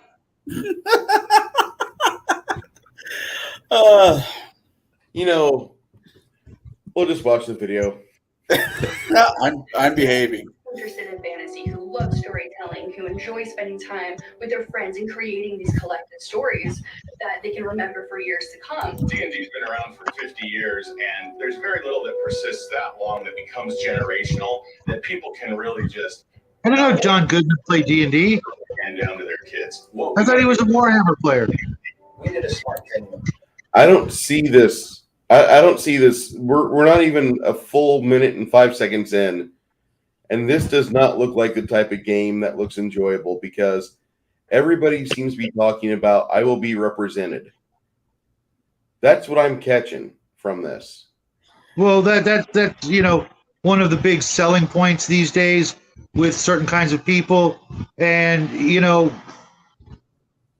that's kind of sad if you think about it.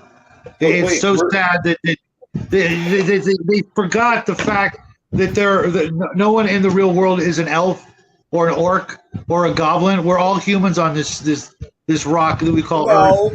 And so basically what they're saying is that they all want to be nothing but humans, nothing but human characters, but better than themselves because they forget. Oh, okay. I know an orc. Exactly, Cal. Exactly. Hey, this thing ain't sucking itself. To be fair, I know a person that could qualify as an orc. They were born in Mordor? We don't care. They were born in Mordor? They wear dresses. Wow. All right, let's get through this pile of shit here. The fans. And what came out of that process was a system that is stable, that is well loved, that incorporates the best elements. Oh God, I hate this guy. That's well loved. How come I only know 4 people that run 5th edition happily? I know 50 GMs off the top of my head. 2 of them I stream with on Thursdays. The other 2 I know, they run them because that's what guarantees them to have 8 players at the table, which we're all from the same mindset. We want to have a big group, big players, big player count. I get it. But you know what? I to be honest, for me, the magic number is 4. Okay. After that, it's just, you know, I always go by the 4 food groups: cleric, fighter, magic user, thief. Everything after that is just second fiddle. Whoever's the fighter is going to pick the best fighter, best magic user, and then everybody else. Oh, okay. Well, you pick the X kind of class. I guess I'll run this instead. I would have a hard-on in game if I could get a group of players willingly to run clerics at the table, because you would have so many varieties of clerics at the table. You would have that. You would have the cleric that I worship with magic deity, so I do the occasional magical spell in the cleric spell list. You'd have the fighter type cleric that says, I worship the god of battle. I do bad things with my weapons. You have a regular cleric that's like, I cast heal. I get rid of undead. And then you'd have like a thief-like cleric that's like, I specialize with a lot of things that you people don't, because my cleric, my abilities involve me not being seen by you to do the things I want to do. And I know that sounds weird, but that mirrors the 4 basic food groups. But I would love to have a cleric heavy game. That's all I'm going to say. Yeah. I mean, you kind as a DM, you kind of need it. Otherwise, you are obligated to either tell the players, I'm not gonna salt the dungeon with healing potions, so you guys don't die and we don't spend the afternoon re-rolling up characters. And not because there's going to be a total party kill, but because there's going to be like 8 total party kills during the afternoon. Yeah. You need a player. You need someone who can heal. Otherwise, literally, there's one combat, run off back to town or whatever the long rest is, in which case, oh, you're on a long rest? Well, guess what? While you're resting, those monsters you ran away from are now here again. They didn't stop chasing you. They found you. Oh, guess what? Almost none of you have had the opportunity to heal all the way up. Now you're dead during your long rest. Every time I look around, there's more and more mechanics keeping characters alive as opposed to letting the chips fall where they may. And it's pretty much just the DM, catering to a bunch of spoiled ass players who would literally break down and cry if their 4th level character died after investing so much time into it. Suck it up. Characters are supposed to die. If you don't have character death, you have no challenge. You have no risk.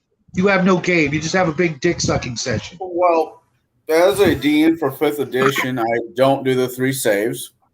You get a save. I can't remember the last time I gave any of my players health potions,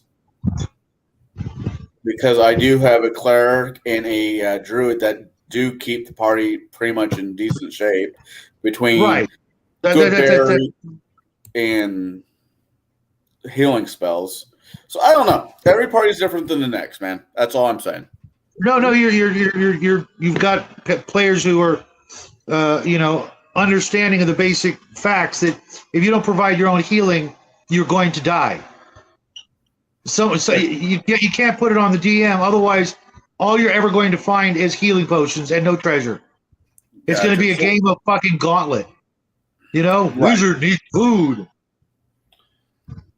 Eagle Rider, you didn't have to do this. Thank you, though. Representation sucks as a disabled chick. Escapism is much better. I get that. I completely get that. Wow, I had a lot of chats here. Onion Head, that's my bag of produce. Bruce, I'm finally home. Good to hear that. I'm glad to hear that, Rosetta. Be 13 or 14 editions. Felix was at she has a lot of self-loathing. That girl they showed on that video, lots of self-loathing. She needs to shut up, doesn't know what true struggles are. I want strong and happy heroes and escapism. Everybody wants that. And I don't even buy that. I think that was entirely a script, because there's absolutely nothing wrong with her on the outside, okay? So it's all on the inside then? Yeah. It's all, what the hell? We can't be responsible for that.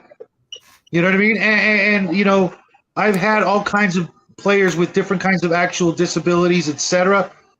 The last thing they ever wanted what was for the magical wheelchair or to run someone just like themselves. They knew what real life was like. I've known vets with missing limbs. They want their shit back. They don't want they don't want to run themselves. No. Another great example. I talked about this a while ago. Vin Diesel, the actor, mm-hmm. He plays nothing but wizards. Mm-hmm. Because he can kick the crap out of 9 out of 10 guys he's going to run into. He could probably, pick up a baseball bat or a sword or an axe and have no problem being a fighter in real life.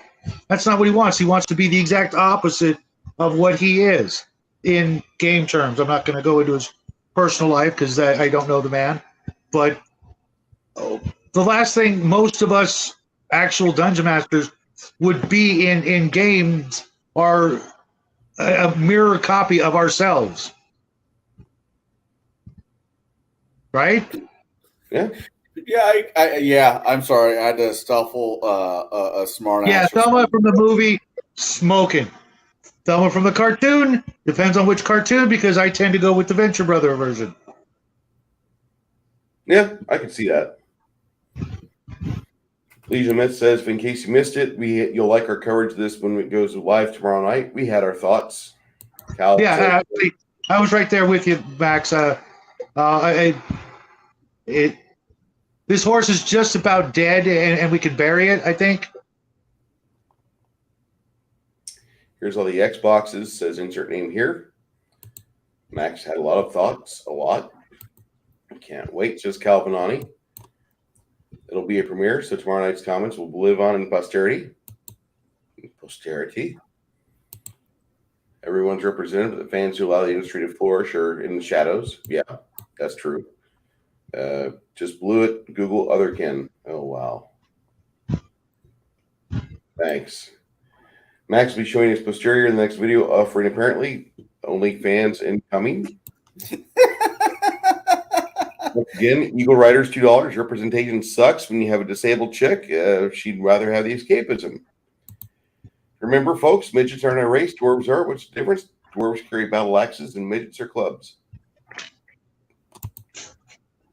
Something about Perkins is always giving off pudding vibes. Yeah, he doesn't register right. He fails the smell test.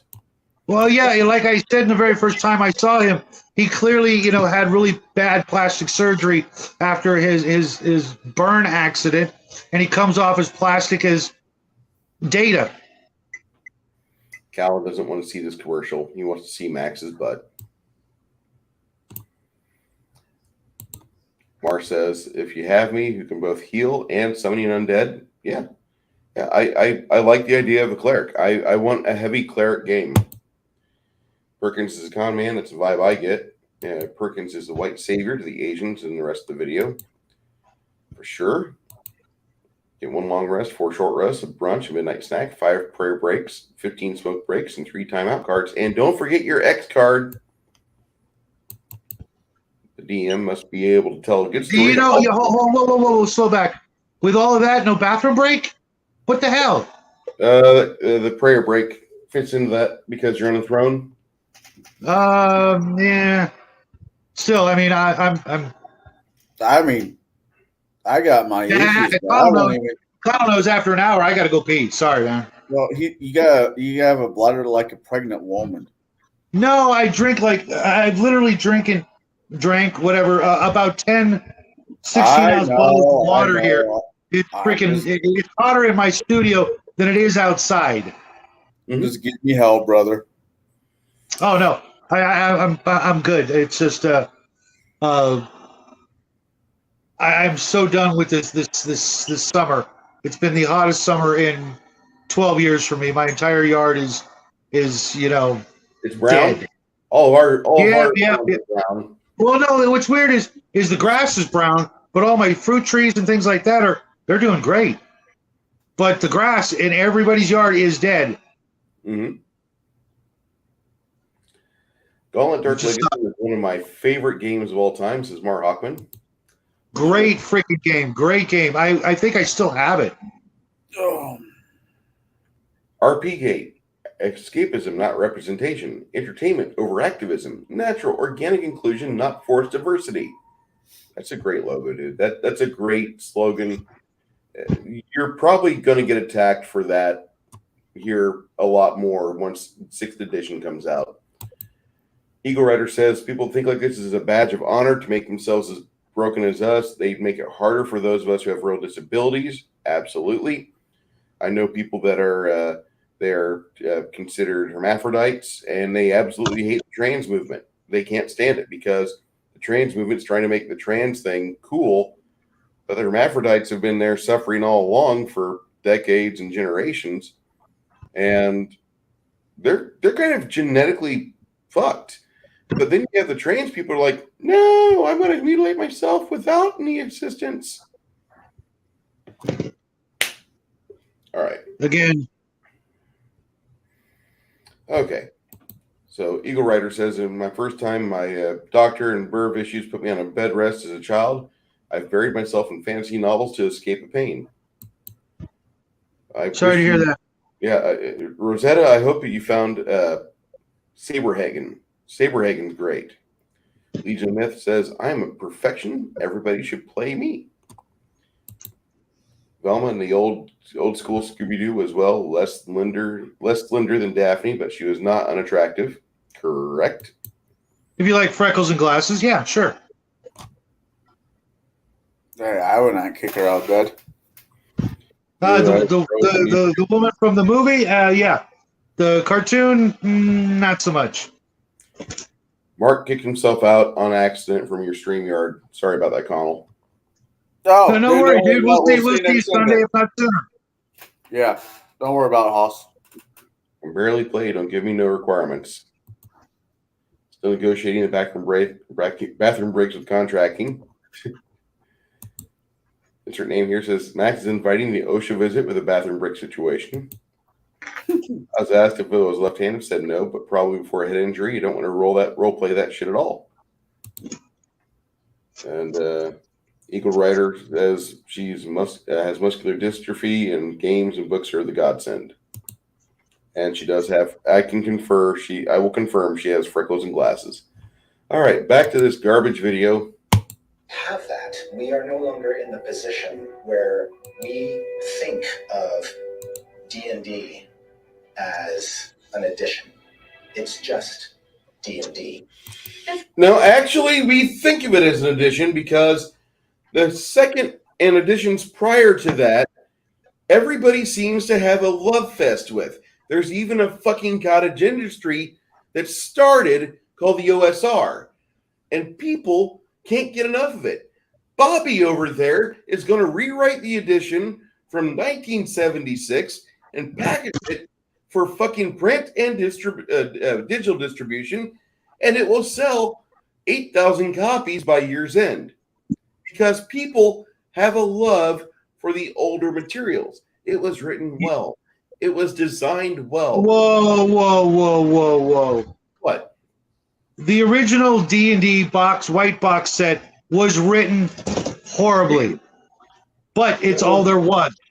It's a nightmare. It's garbage, but it's all there was. I am grateful for it. I have copies of it, but from a writer's standpoint, it's yeah.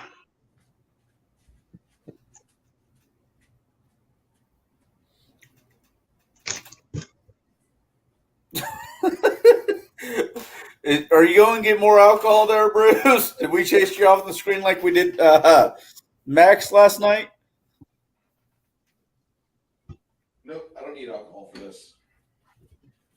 This that I'm going to show in front of the group is what's called Swords and Wizardry.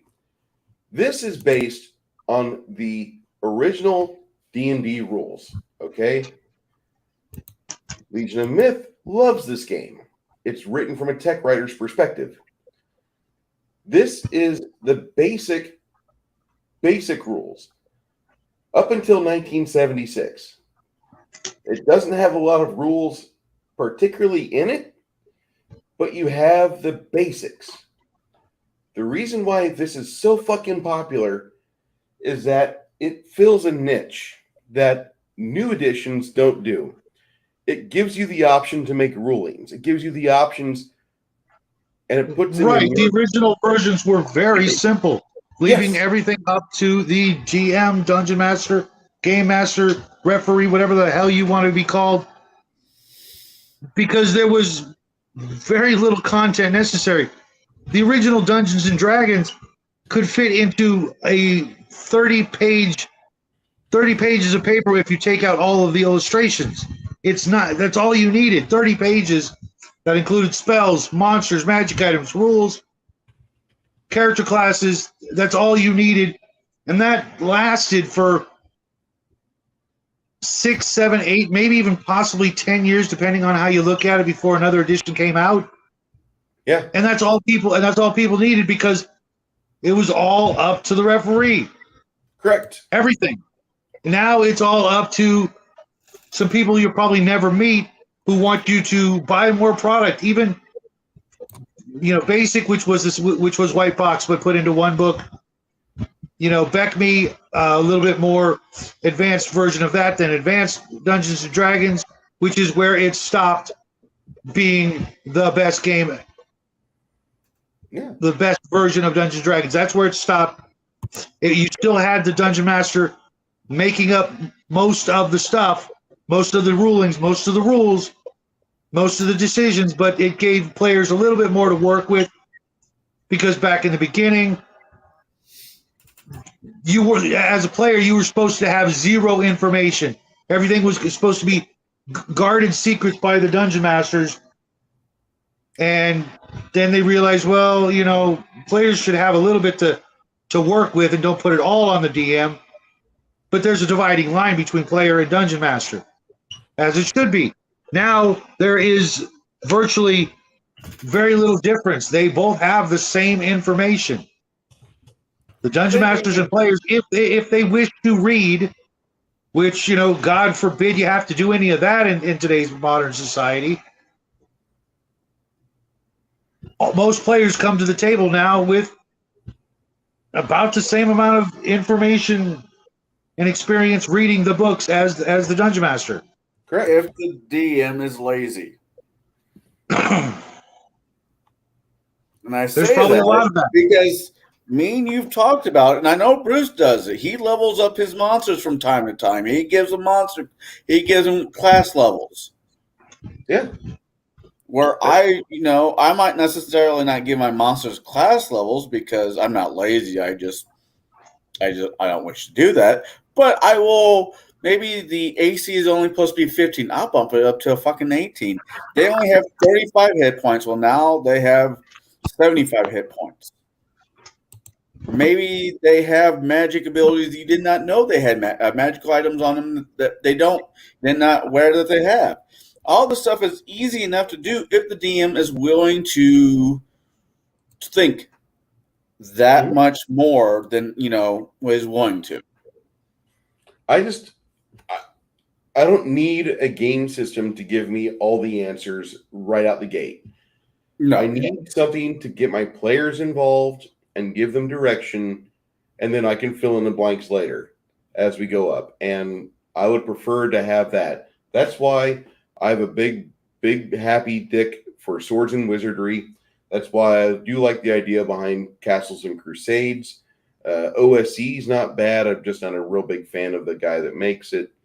Same thing with the basic fantasy.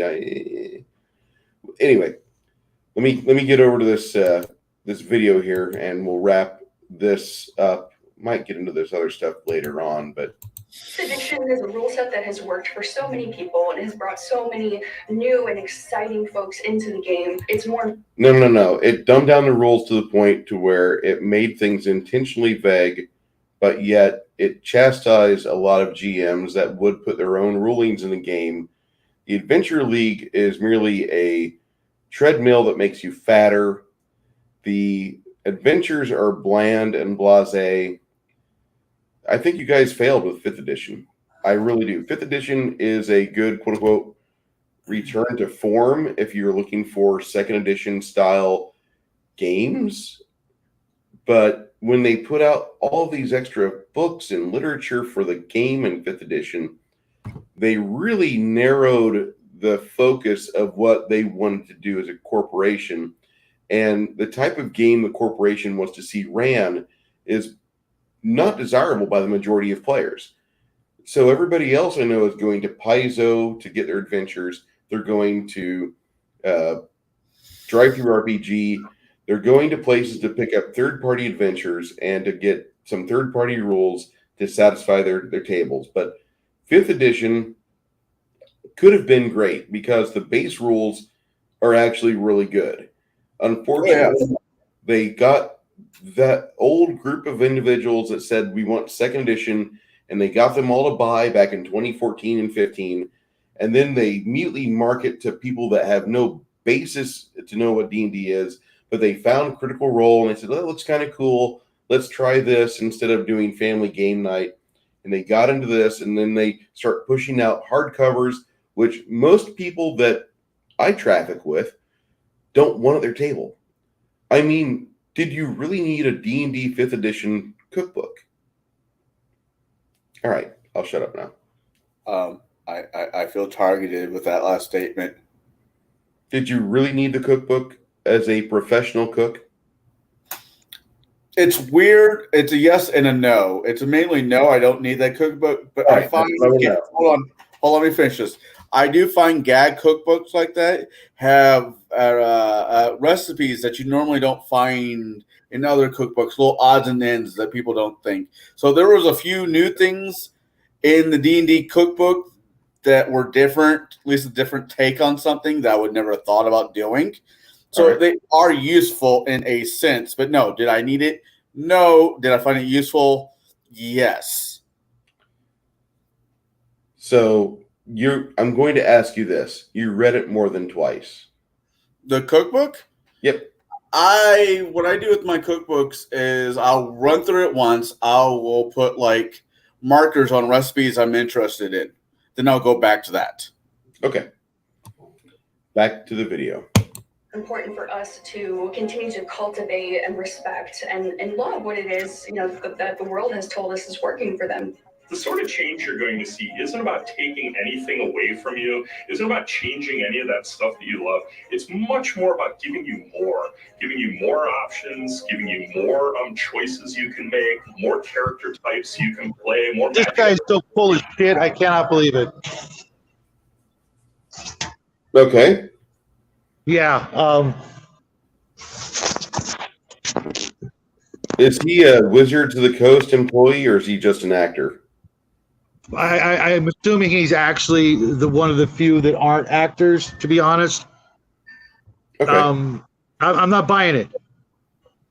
What he's saying, or obviously the anything but old, out of print, decades old materials, because I want my purchases to go up in value, not down, and it's not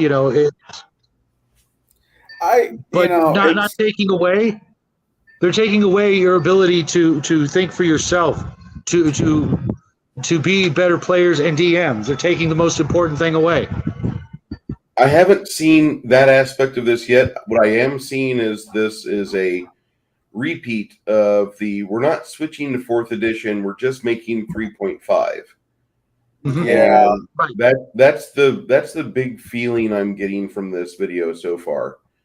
To give you context about that, I don't know if you were playing 3.0 back in the day, Shadow. I don't think you were. No, I never played any version after 2.0, and 2.0 is 1.0 with. They're just the same freaking game with better editing. Better editing, some subtle changes, and everything can be mushed into one game. Which, if you're smart, that's actually what you do, because there were some improvements, but there are also no reason to stop using the old stuff whatsoever in any way, shape, or form. But really what this is all about is a monopoly grab. Mm-hmm. They're trying to, and they're going to be putting a lot of people out. They're trying to put a lot of people out of business. And that right there is evil. That is fucking evil. I don't know about 1st or 2nd edition. I do know I don't want my race to be a class. I don't like that as a concept. I like my races. That was Beckme and previous editions. 1st and 2nd edition were the most limiting. You had races, but there were things they could not do. Just like in the real world, there are things people can't do, and right. It's a fantasy. As a fantasy game, there should be no to a certain degree. You should be able to do whatever your imagination tells you to do. There should not be any. Sorry, if that's the case, you're not playing a game. You're playing your storytelling. If there are no rules, that's what D&D. D&D is supposed to be. D&D is supposed to be storytelling. I mean, that is the hardest. It's a game. It is what it is, but it's supposed to be storytelling. Where I'm perfectly happy with 3.5. If we never left 3.5 and still playing 3.5 today, I would have been perfectly fine with it. Don't get me wrong, I like Pathfinder, but I like the fact that my dwarf could be a wizard. I like the fact that my elf could be a paladin. I like the fact that my gnome could be a fighter. But unfortunately, from its very inception, there were restrictions from races, class in the earliest beginnings to 1st and 2nd, where no, your dwarf cannot be a wizard because dwarves don't practice magic. The end. Yeah. Okay. I mean, there were That's what- limitations at first I didn't like. I didn't think elves should have any limit on magic user, seeing as how they, in many cases, created magic in the first place, as it's known in the game. So why would an elf have a limit? Because if not, they would rule the world as they rightly should have, being immortal, being able to do all kinds of things at once, having superior intellect, movement, organization skills, etc. They should have ruled every D&D world, but no, Gygax hated non-humans to begin with. Everybody has a variation of what they think what D&D should be, and unfortunately, well, that's you can think you're a sparrow. You're not. D&D originally had a set milu. I hope I pronounced that word right. It had a set of ideas, and that was what made it Dungeons and Dragons. There were lots of role-playing games that came out right after that had completely different rules and ways of doing things, but they were their own thing. RuneQuest, etc., were their own games. D&D had a sphere of influence, and that's what it was, and that's what it was designed to do and be. Go ahead and make your own RPG where dwarves can be wizards. That's cool. Make it Dwarf World. I don't give a shit. But from its inception, it had a basic idea that it wanted to fulfill, and that was basically to replicate or become the original Middle-earth role-playing game. That's what it wanted to be. That's what it was in every aspect. Okay, Make your own game. Make your own setting. That's cool. I have my D&D worlds have things that Gygax would have hated, but my world's not his. Make your own damn world. Make your own judgment calls. Make your own house rules instead of bowing down to some people who hate your guts and want to tell you what you can and can't do, which is pretty much anything, because the rules and restrictions now are evil. I don't buy that. I just don't buy that. Sorry. Not for a fantasy campaign, not for fantasy. Sci-fi, sure, why not? Real life, all the way. You should follow the rules and our limits in real life. Fantasy should not have any limits, because then call it something else. Then why not call it something else? But because they're trying to. After they brought the name like it was a freaking After third edition, the rules got not all the rules got chucked. Fourth. Oh, she's the fourth. You're the fourth super chat Mocking Draws, and I thank you so much. You did not have to give me this. Thank you. I'm not going to lie to you and say you're the first super chat, though. But that goes to Grumpy Old Ninja Kintaro. And then he did the second super chat. The third super chat was Rosetta, Eagle Rider, and you are number 4, sir. What does Climbing the Mountain say? I see Gary's name.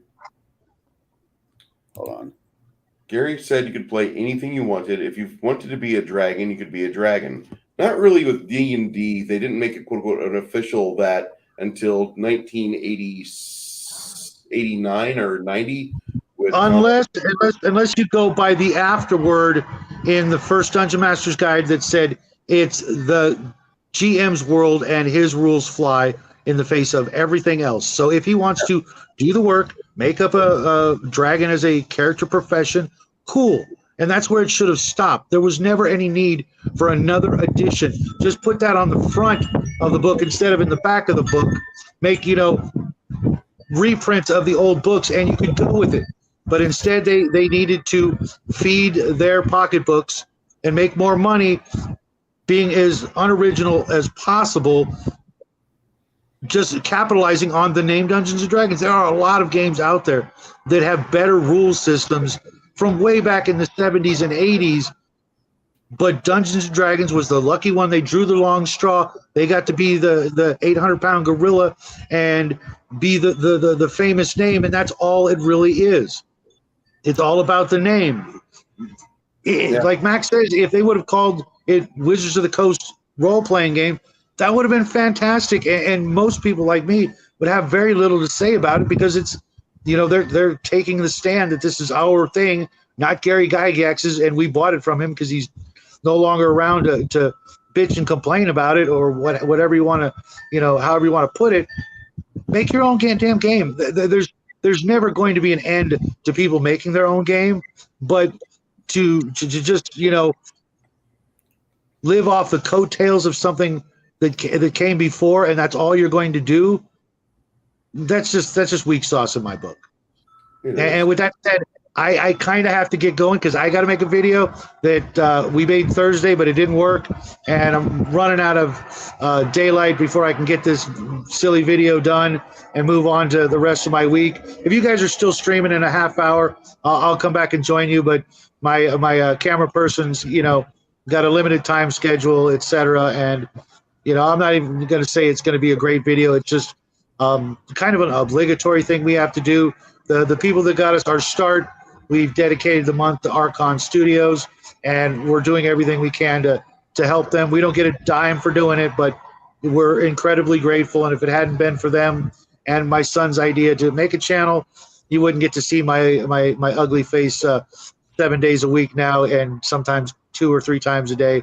Although my record is 5 videos in one day. That was on 2 of my own videos or 1 of my own videos and 4 live streams. So get used to it. I'm not going anywhere. And apparently our sub count keeps growing. We got like 10 subs in a week. So apparently some people out there like what I got to say, even though I'm a grouchy old fart. But, it just comes from a place of love. I want people to play the games they love with people they love. And I don't care what you play. Just go out there and have fun. But don't, polish a turd and tell me it's a diamond and expect me to buy it. Oh yeah, no, I completely agree with you on that one. Love you to death, Shell. Looking forward to arguing with you later on about something. I'm sure we can just get a hat, throw a bunch of topics in it, and just pull one out. But I really got to run. Love you guys too. Can't wait to see you guys again. And hey, Bruce. Sure. Is it Saturday yet? I know, right? I mean, I need 2 weeks to go fast. I won't be here in 2 weeks. I'll be doing what real men do. Wait. I know that's the best part. No, I'm kidding. I'm totally fine. We're not going to have Chris or you. Yeah. Who else is going to be absent? I don't know, but I know Chris did say that he has a family thing he had to do. I love you all to death, but it's the last chance I get to go camping this year. Sure. That's understandable. Shadow, I'll see you in 2 weeks. We'll see what type of players we have show up for game, and if we can't game, we can't game. I apologize. No worries. Actually, you'll see me tomorrow because I'm gonna be hanging out in your video, zapping those bots for you. Thank you, sir. I get to play a video game while I listen to you. So have a great evening, guys. See you real soon. Adios. Oh, sir.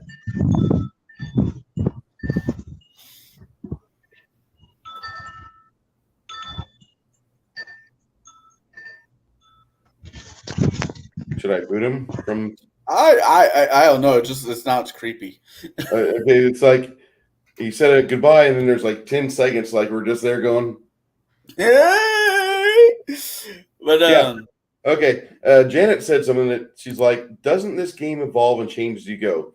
As your character gains power and levels, rules do change. Rules do change a little bit in minuscule ways.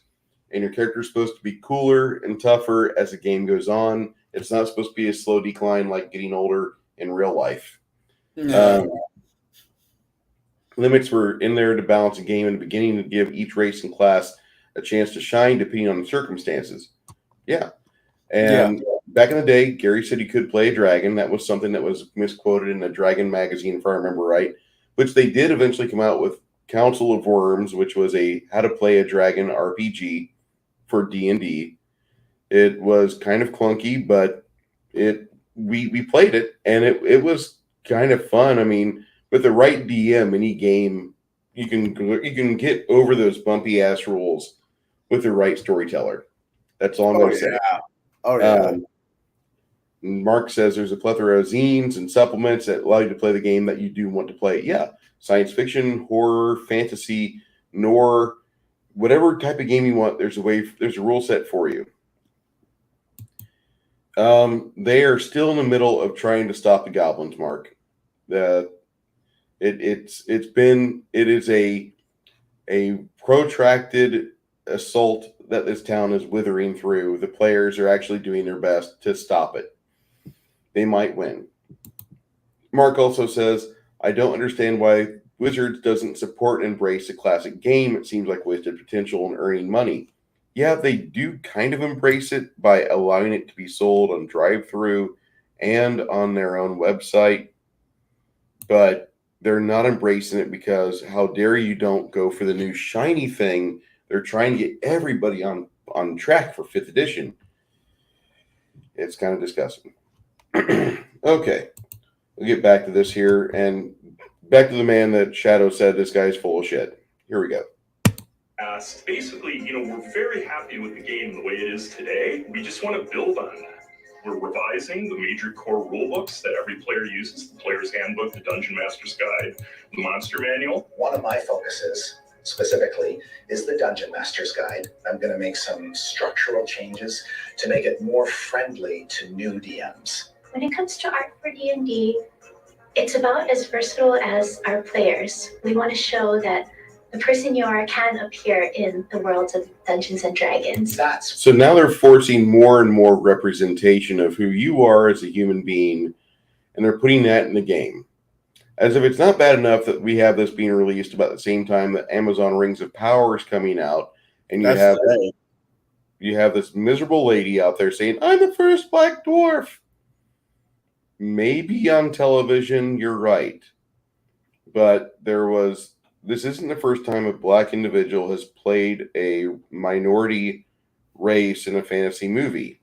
The original Dungeons and Dragons movie, which is far superior to everything I've seen for Rings of Power so far, with the acclaimed actor Jeremy Irons. God, if there was ever a cash grab, that movie would have been That's the King. Long live the King. I don't give a shit. I love that movie. The more that time goes by, the more I love that movie. Because as much as that movie sucks, that movie is far and above better than anything they're producing today. I don't exactly want to die on this hill, but I have an odd feeling the new Dungeons and Dragons movie is not going to be great, but it's not going to be bad. If it's as good as Guardians of the Galaxy 2, which that's kind of a high bar, if it's up in that level, I'm not going to say I'm going to pirate it. I'm going to say I'm going to look for the Blu-ray. I don't know. I just don't know about that movie. The more I want to argue about it, I don't know if you heard what I said earlier. Probably not. What I'm going to do, because everybody has such a freaking hate hard-on for the tiefling. She's no longer a tiefling. She is I'm going to tell my daughter that she's a satyr. Okay. That's fine. That's fine. I'm not even upset. They could keep her whatever she is. I didn't write the movie and I didn't fund it. That's all I care about. Oh, yeah, there's that. Here's more of this video. What 2024 holds is this promise of getting new versions of the books that are the game you know, but reflect where the game is presently. One D&D has 3 pillars, and one is the rule set, which is built on the base of 5th edition, but updated. We're building upon the rules that have been established, the storytelling, and expanding our world and our rule system. When we say building on top of 5th edition, what we mean is that all the adventures and supplements that have been released in the past. Hold on. What was that? Okay. Is that an AC3, an AC43? What is that? It looks like an AC13. Okay. Maybe it's a 13, but I thought at first it was AC3 because she crossed out the 4. I mean, it could be an AC. That's weird. Are they taking us back to decreasing armor class? Are they trying that hard to get the TSR heads? Okay. What we mean is that all the adventures and supplements that have been released in the past 10 years will still be playable with the new evolution of D&D. Then there's D&D Beyond, which is the base of our digital tools and assists for players and DM. Currently, players are cobbling together all kinds of different apps and websites to have a true integrated D&D experience. What we want to do is actually just provide all the tools that the players need to play themselves in one space. Right now, with the acquisition of D&D Beyond, we've already started to dip our toe into digital, and it was a fantastic partnership that we have going, but we can add more. Digital physical bundles is something that we've wanted to do for a long time, and now that D&D Beyond is part of our family, it's finally something we can do. Your content is available anywhere you want it. You have those physical books, but you've got nice portable versions that you can access through your phone or through your tablet or through your other device. Then our future-facing aspect of this is the D&D Digital, which will become a full play space. Okay, did you see the dive that was rolling on his phone? No, I was sorry. I was talking to somebody else really quick. The D&D Digital, which Hold will on. become a full play space aspect of this is then our future-facing aspect of this is the D&D Digital, which will become a full play space for you to have it through your other device. There you are. Oh yeah, I've seen that. Okay. Like, I've seen those before. Yeah, it's kind of cool. I mean, it even makes the clicky math rock sound. so tell me that goes straight to the DM so they can see what the total is that you rolled. That would Everybody be gets to see it. Everybody gets to see it. And you have two options. Either you can post it where it shows up on the screen where everybody sees it, or you can whisper it and it goes straight to the DM. There is no fudging these rolls. There is no whatever. The DM gets to see what you roll. okay. That could be moderately useful.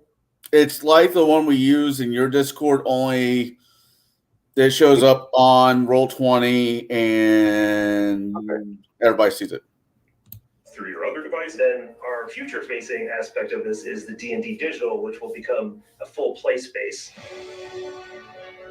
for you to have experiences that are more immersive. Right now, we're in early development of our digital. Okay, this is pre-alpha footage for their game. I don't see this being useful right here. I know that sounds bad, but I'm not into this.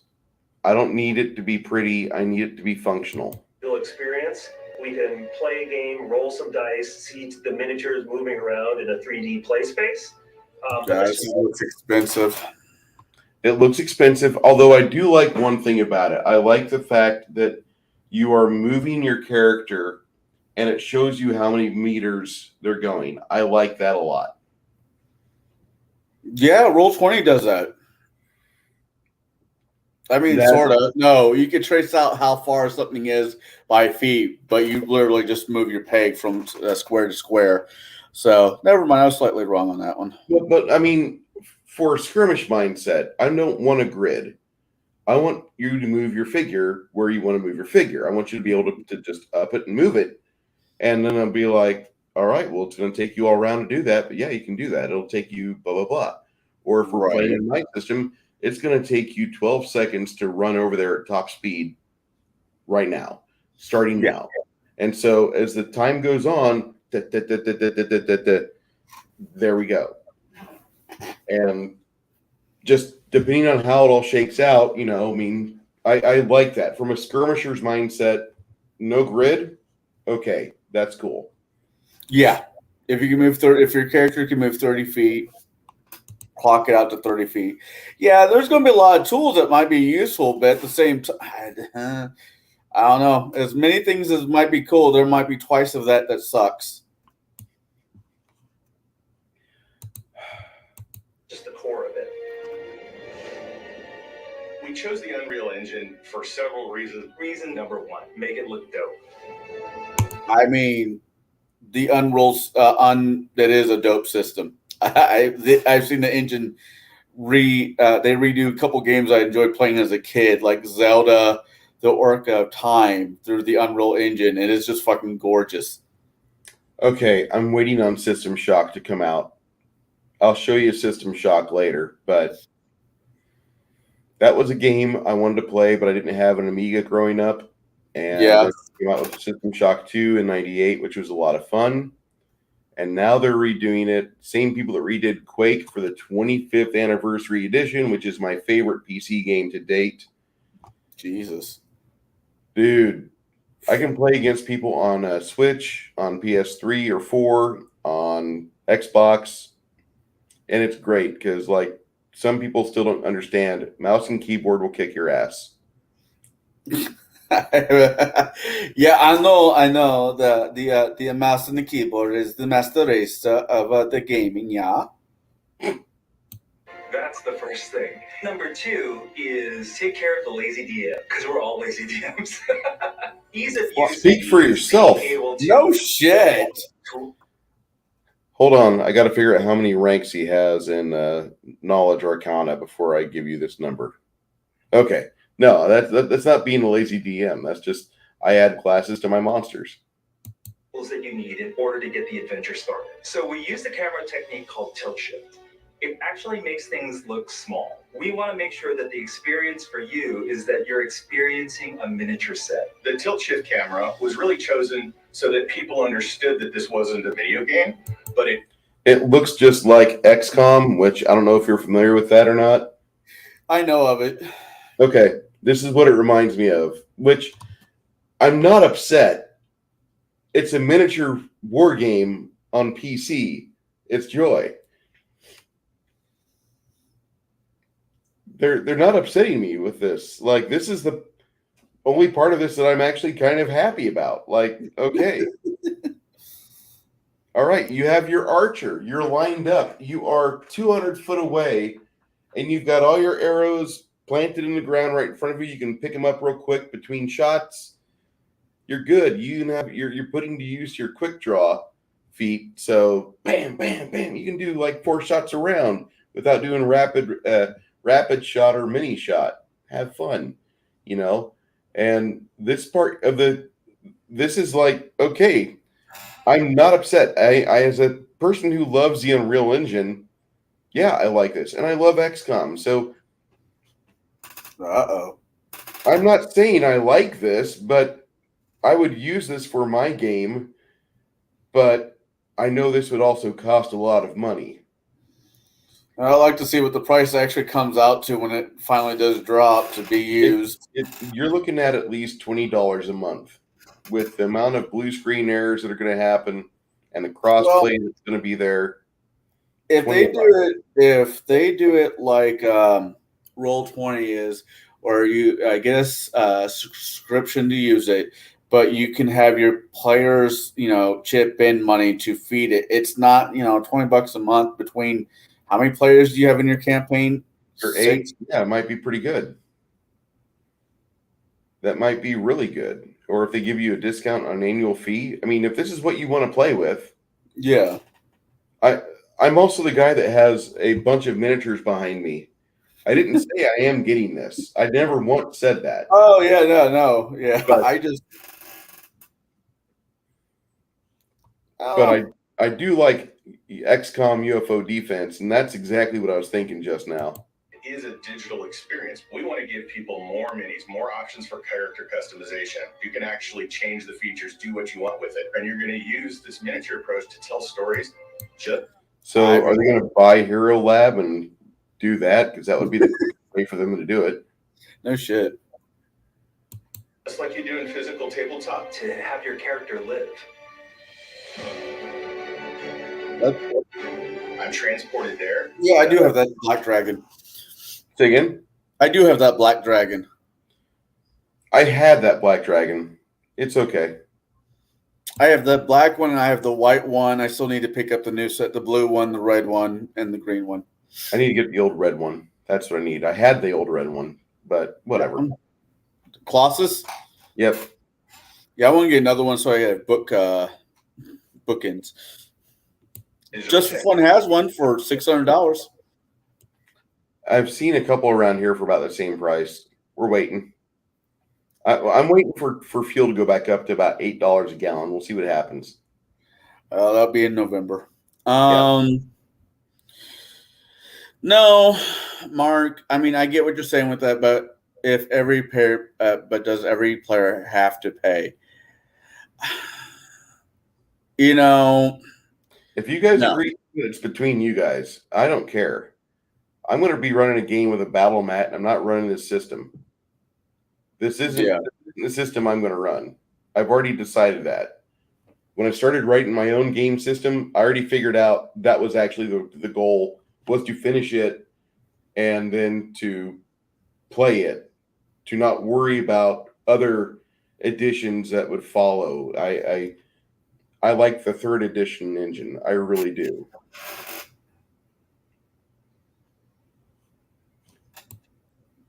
Might give you a pre-made campaign from us that has an exciting castle or keep with a dungeon inside of it, exciting NPCs, but then you're gonna... Damn. Why do you need exciting NPCs? I thought you provided the excitement. That's what we do. We facilitate. I mean, you're not wrong. I mean, yeah, there's a lot of lazy DMs out there, but for fuck's sake, any DM that it's time for the show, you pull it out. You turn into that kid from fucking Stranger Things. You pantomime, you gesture, you use funny voices. And then you tell your players just exactly what's going to happen in that voice, and you tell them roll for initiative by dropping back into your regular voice.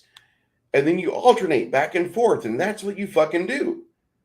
You go from the NPC caricature to your DM voice, and then you figure it out beforehand. You practice it a couple times on the way to the store or on the way to your game's location.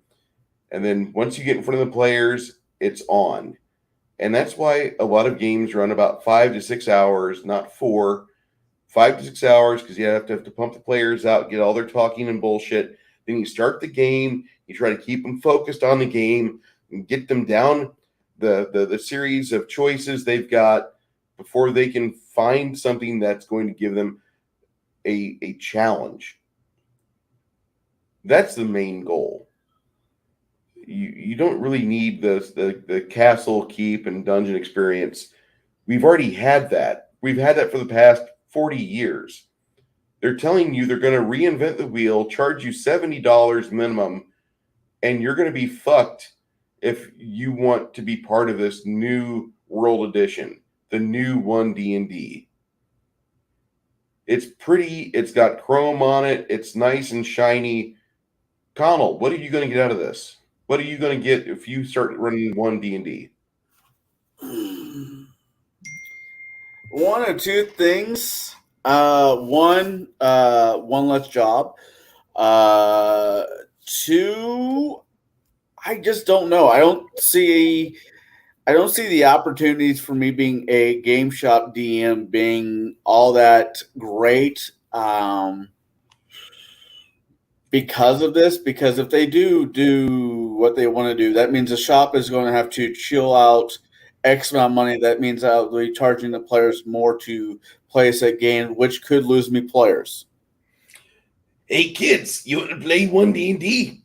You could rent from the shop these shiny little Galaxy tablets for $10 a session. We'll let you borrow this for your game. I can hear that already. Yeah, and as a home DM, I don't know. I think if this shits the bed, which it might, it very well could shit the bed, then people will go back to playing at tables, which they might dial it back to what it is now. Mm-hmm. They got big into pushing the classic games that piss off the Twitterati. Yep, that's why the OSR pisses off the Twitterati. Mar Hockman's like the idea of a tiefling druid's weird to even ponder. Yep. It's scratched out when I was going on a AC3 or 4. Yeah, it looks like a AC3. Dungeons and Dragons coming. We're going to decorate. Oh god. Oh no. Mar Hockman says maybe Dungeons by Dragons, a TTRPG where you play as dragons and decorate your lairs. Ooh, fabulous! Look, I am mostly decorated in mid-tier villain. If only I could get just another 75,000 experience points and dead sheep, I could possibly elevate my lair to late game villain. D&D Beyond interfaces pretty seamlessly with Roll20 VTT. It is helpful and time-saving tool for the game. It is. It really is. Mar Hockman says PC Master Race because I talk about Quake all the time and owning children, which I do. In Quake and in Fortnite. It's joyful. I've got a potato laptop. It's not really a potato, but it's 8 years old. So despite the fact I spent $3,000 on it in September of 2015, it's a potato. Every player has to pay? I don't think so. I think it's going to be per table. You guys will figure it out. Get all right. Killraven says, Hasbro told them to figure out how to make money. So this is a fleecing scheme they came up with to please the corporate overlords. Yeah. Yeah. Yep. Toho Kaiju, still three-headed gold dragon. Yes, sir. Killraven, absolutely, says Calvinani. Those who hide from the new one game will be hunted down. How dare you try to get away from us? All right, back to this garbage. You're going to be able to take this playset, take it apart, and build your own. We're going to have a really robust tool for you to be able to create your own dungeons. Hold on. If they're using the Unreal Editor, if they package into it the Unreal Editor with the scripting language, for those of you that like to play virtual games, this is going to be a benefit to you. I'm just going to say that. I'm a person that I do have a lot of experience with Unreal Ed. I've fucking designed levels for Unreal 1, Unreal Tournament 2004. I know Unreal really good. And I'm not upset about that. I actually hope that they make it as dumbed down as possible to get the widest net to catch people that want to design these environmental challenge areas. And I think that if they do that, if they're actually going about this in that direction, you're going to see an actual game, tabletop game, make that jump from what was once a wonderful niche hobby, which I still enjoy, to the nth degree. And they're going to take it to the point to where it can provide players with an actual challenge and good social relaxation with each other. If they do that, if they do this right, if they don't fuck this up like D&D 4th edition, and we're talking about Wizards here. Wizards is on the chopping block from Hasbro as we speak. Yeah. So if they do this right, they'll actually point the game in that direction, and they're going to force you guys to have games that are viewable online. You're always logged in when you're logged in to network with each other to run the game. You're looking at this, and it's not going to be the most pleasant experience, okay? But for the environmental tools that they give you for Unreal Editor, I'm not going to complain. I'm actually really hopeful that they give you guys everything that I experienced when I was designing shit with Unreal Tournament 4, and God help you. I mean, Unreal 5 looks good. There's a Matrix demo that came out about a year ago. There was a failed movie for the Matrix, I guess, but the Matrix demo for Unreal 5 is fucking great. And when I say fucking great, I mean, as far as a guy that loves games, that looks cool. Can you deliver that to a multiplayer experience for like 4 to 8 people and give them that same level of challenge and trepidation and tension and ratchet it up?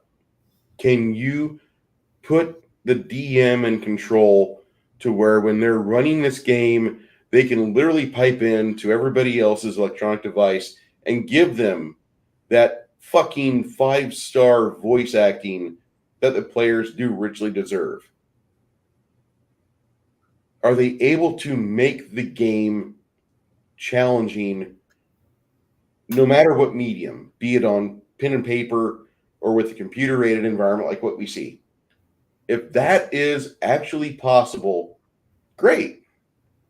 I hope they have fun with it. I hope they make millions of dollars. Any thoughts, Connell?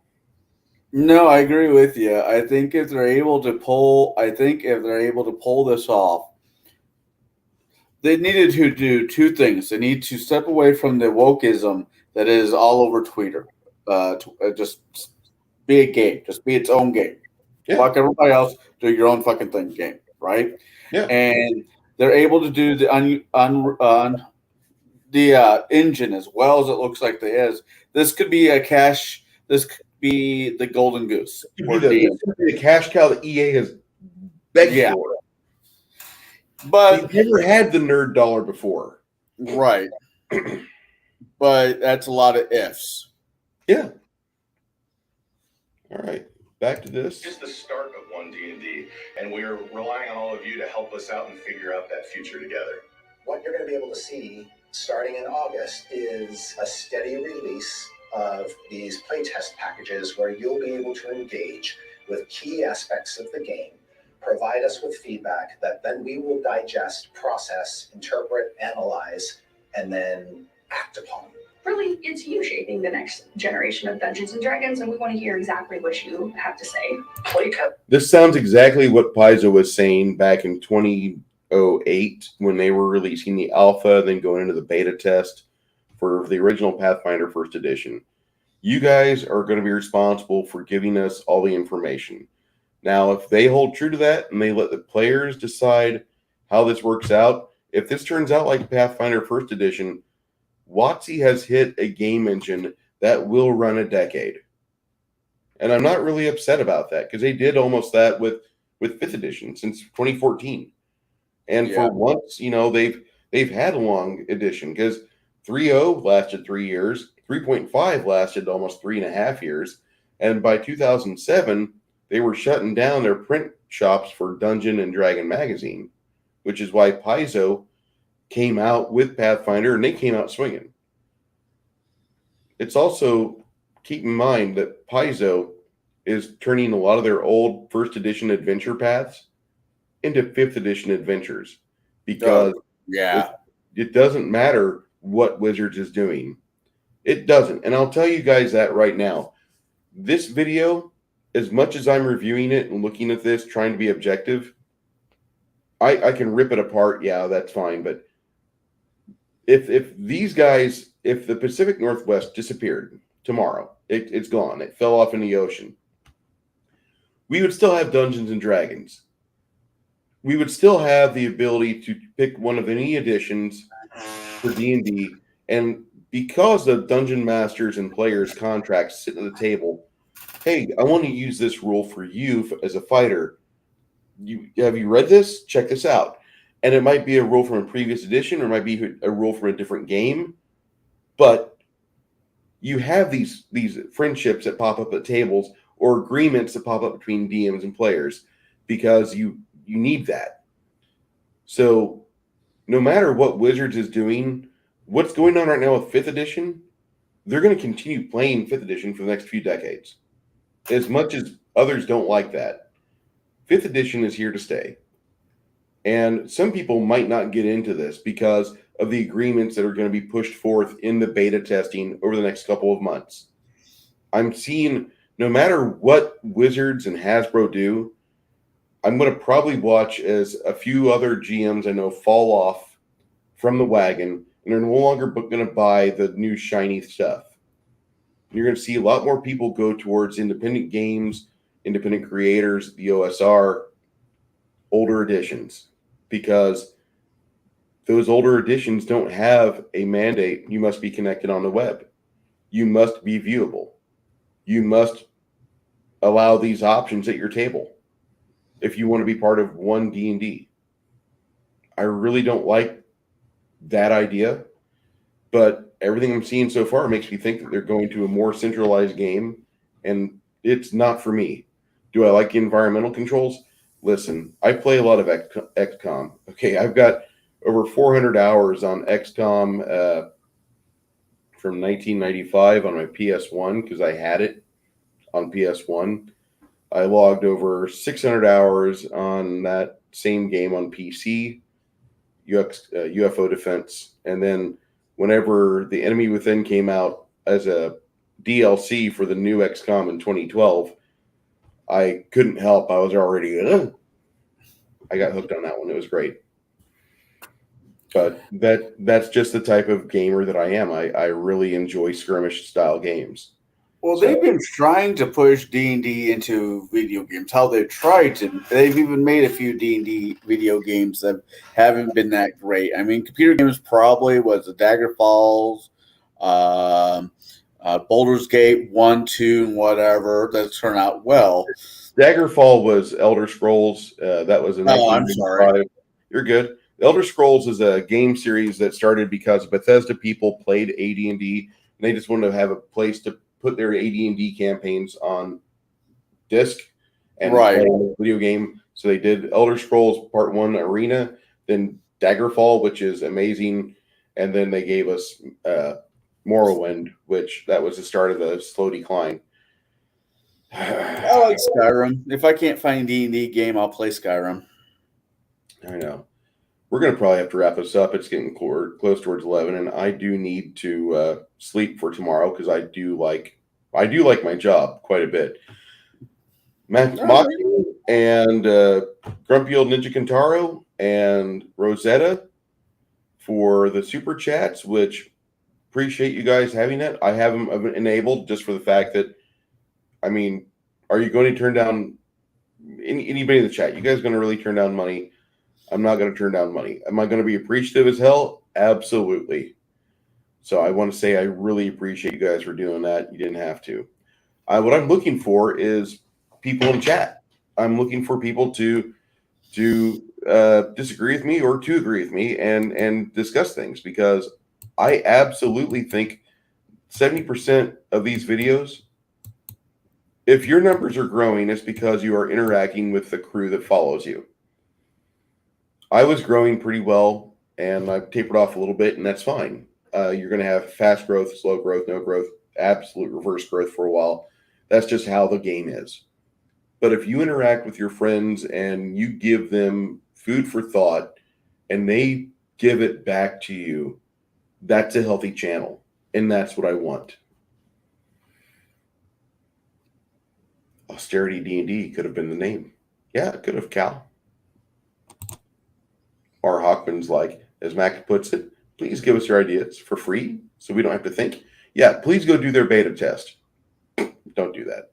If you guys don't like 5th edition, don't get involved with this. Seriously, if you are, and I'm not saying anything negative, if you're Connell or Crafty or others that play 5th ed, if you've got the computers that can run their Unreal 5, which this one here would smoke if it did. Yeah, I don't recommend it. I would tell you, go for it. Seriously, go for it, because the Unreal Engine is badass. And you guys have not had a Neverwinter Nights. Yeah, I said that since 1999, November, when Neverwinter Nights came out as a re-release or reboot. That back in time, the SSI engine for Pool of Radiance was put on a dial-up connection game to where you guys could play as your character in Neverwinter. You could go grab people and go adventure and have fun and do stuff, which it was kind of like a Meridian 259, or it was like Unreal or Ultima Online way back in the day. And that was back in the 89, 90 time. Then in 1999, back when 3D cards were the new thing, they came out with Neverwinter Nights, which had a really good tool set, and a lot of modules for the old games became available for free download because they had it. They're like, here's a library of stuff, enjoy. And you can still find a lot of that stuff out there. If you get the Diamond Edition Neverwinter Nights, you can play those old 1998 style games. Good Old Games has it. And that's where I would go if I were you, because you don't have to be connected to the web to play anything off of Good Old Games. Good Old Games is like, dude, here's the games, buy them, then pull your computer off the web and play it as you see fit. Whereas other places like Steam say, well, there's certain games that we sell that require you to have an internet connection. No, I don't need that. I don't want that. So anyway, you play these old modules that people converted to 3D format in the old third-person style three-dimensional game with the 3.0 engine, and you could really enjoy yourself with Neverwinter Nights. Then they came out with Neverwinter Nights 2, which had a really cool subset in the engine. You could actually have like various NPCs really get close to you on their friendships, and you could really you could do more with the NPC coding. I'll just say that. Well, if they can do half of that with this new system for D&D 1 or 1 D&D, and you like 5th edition, go for it. Go.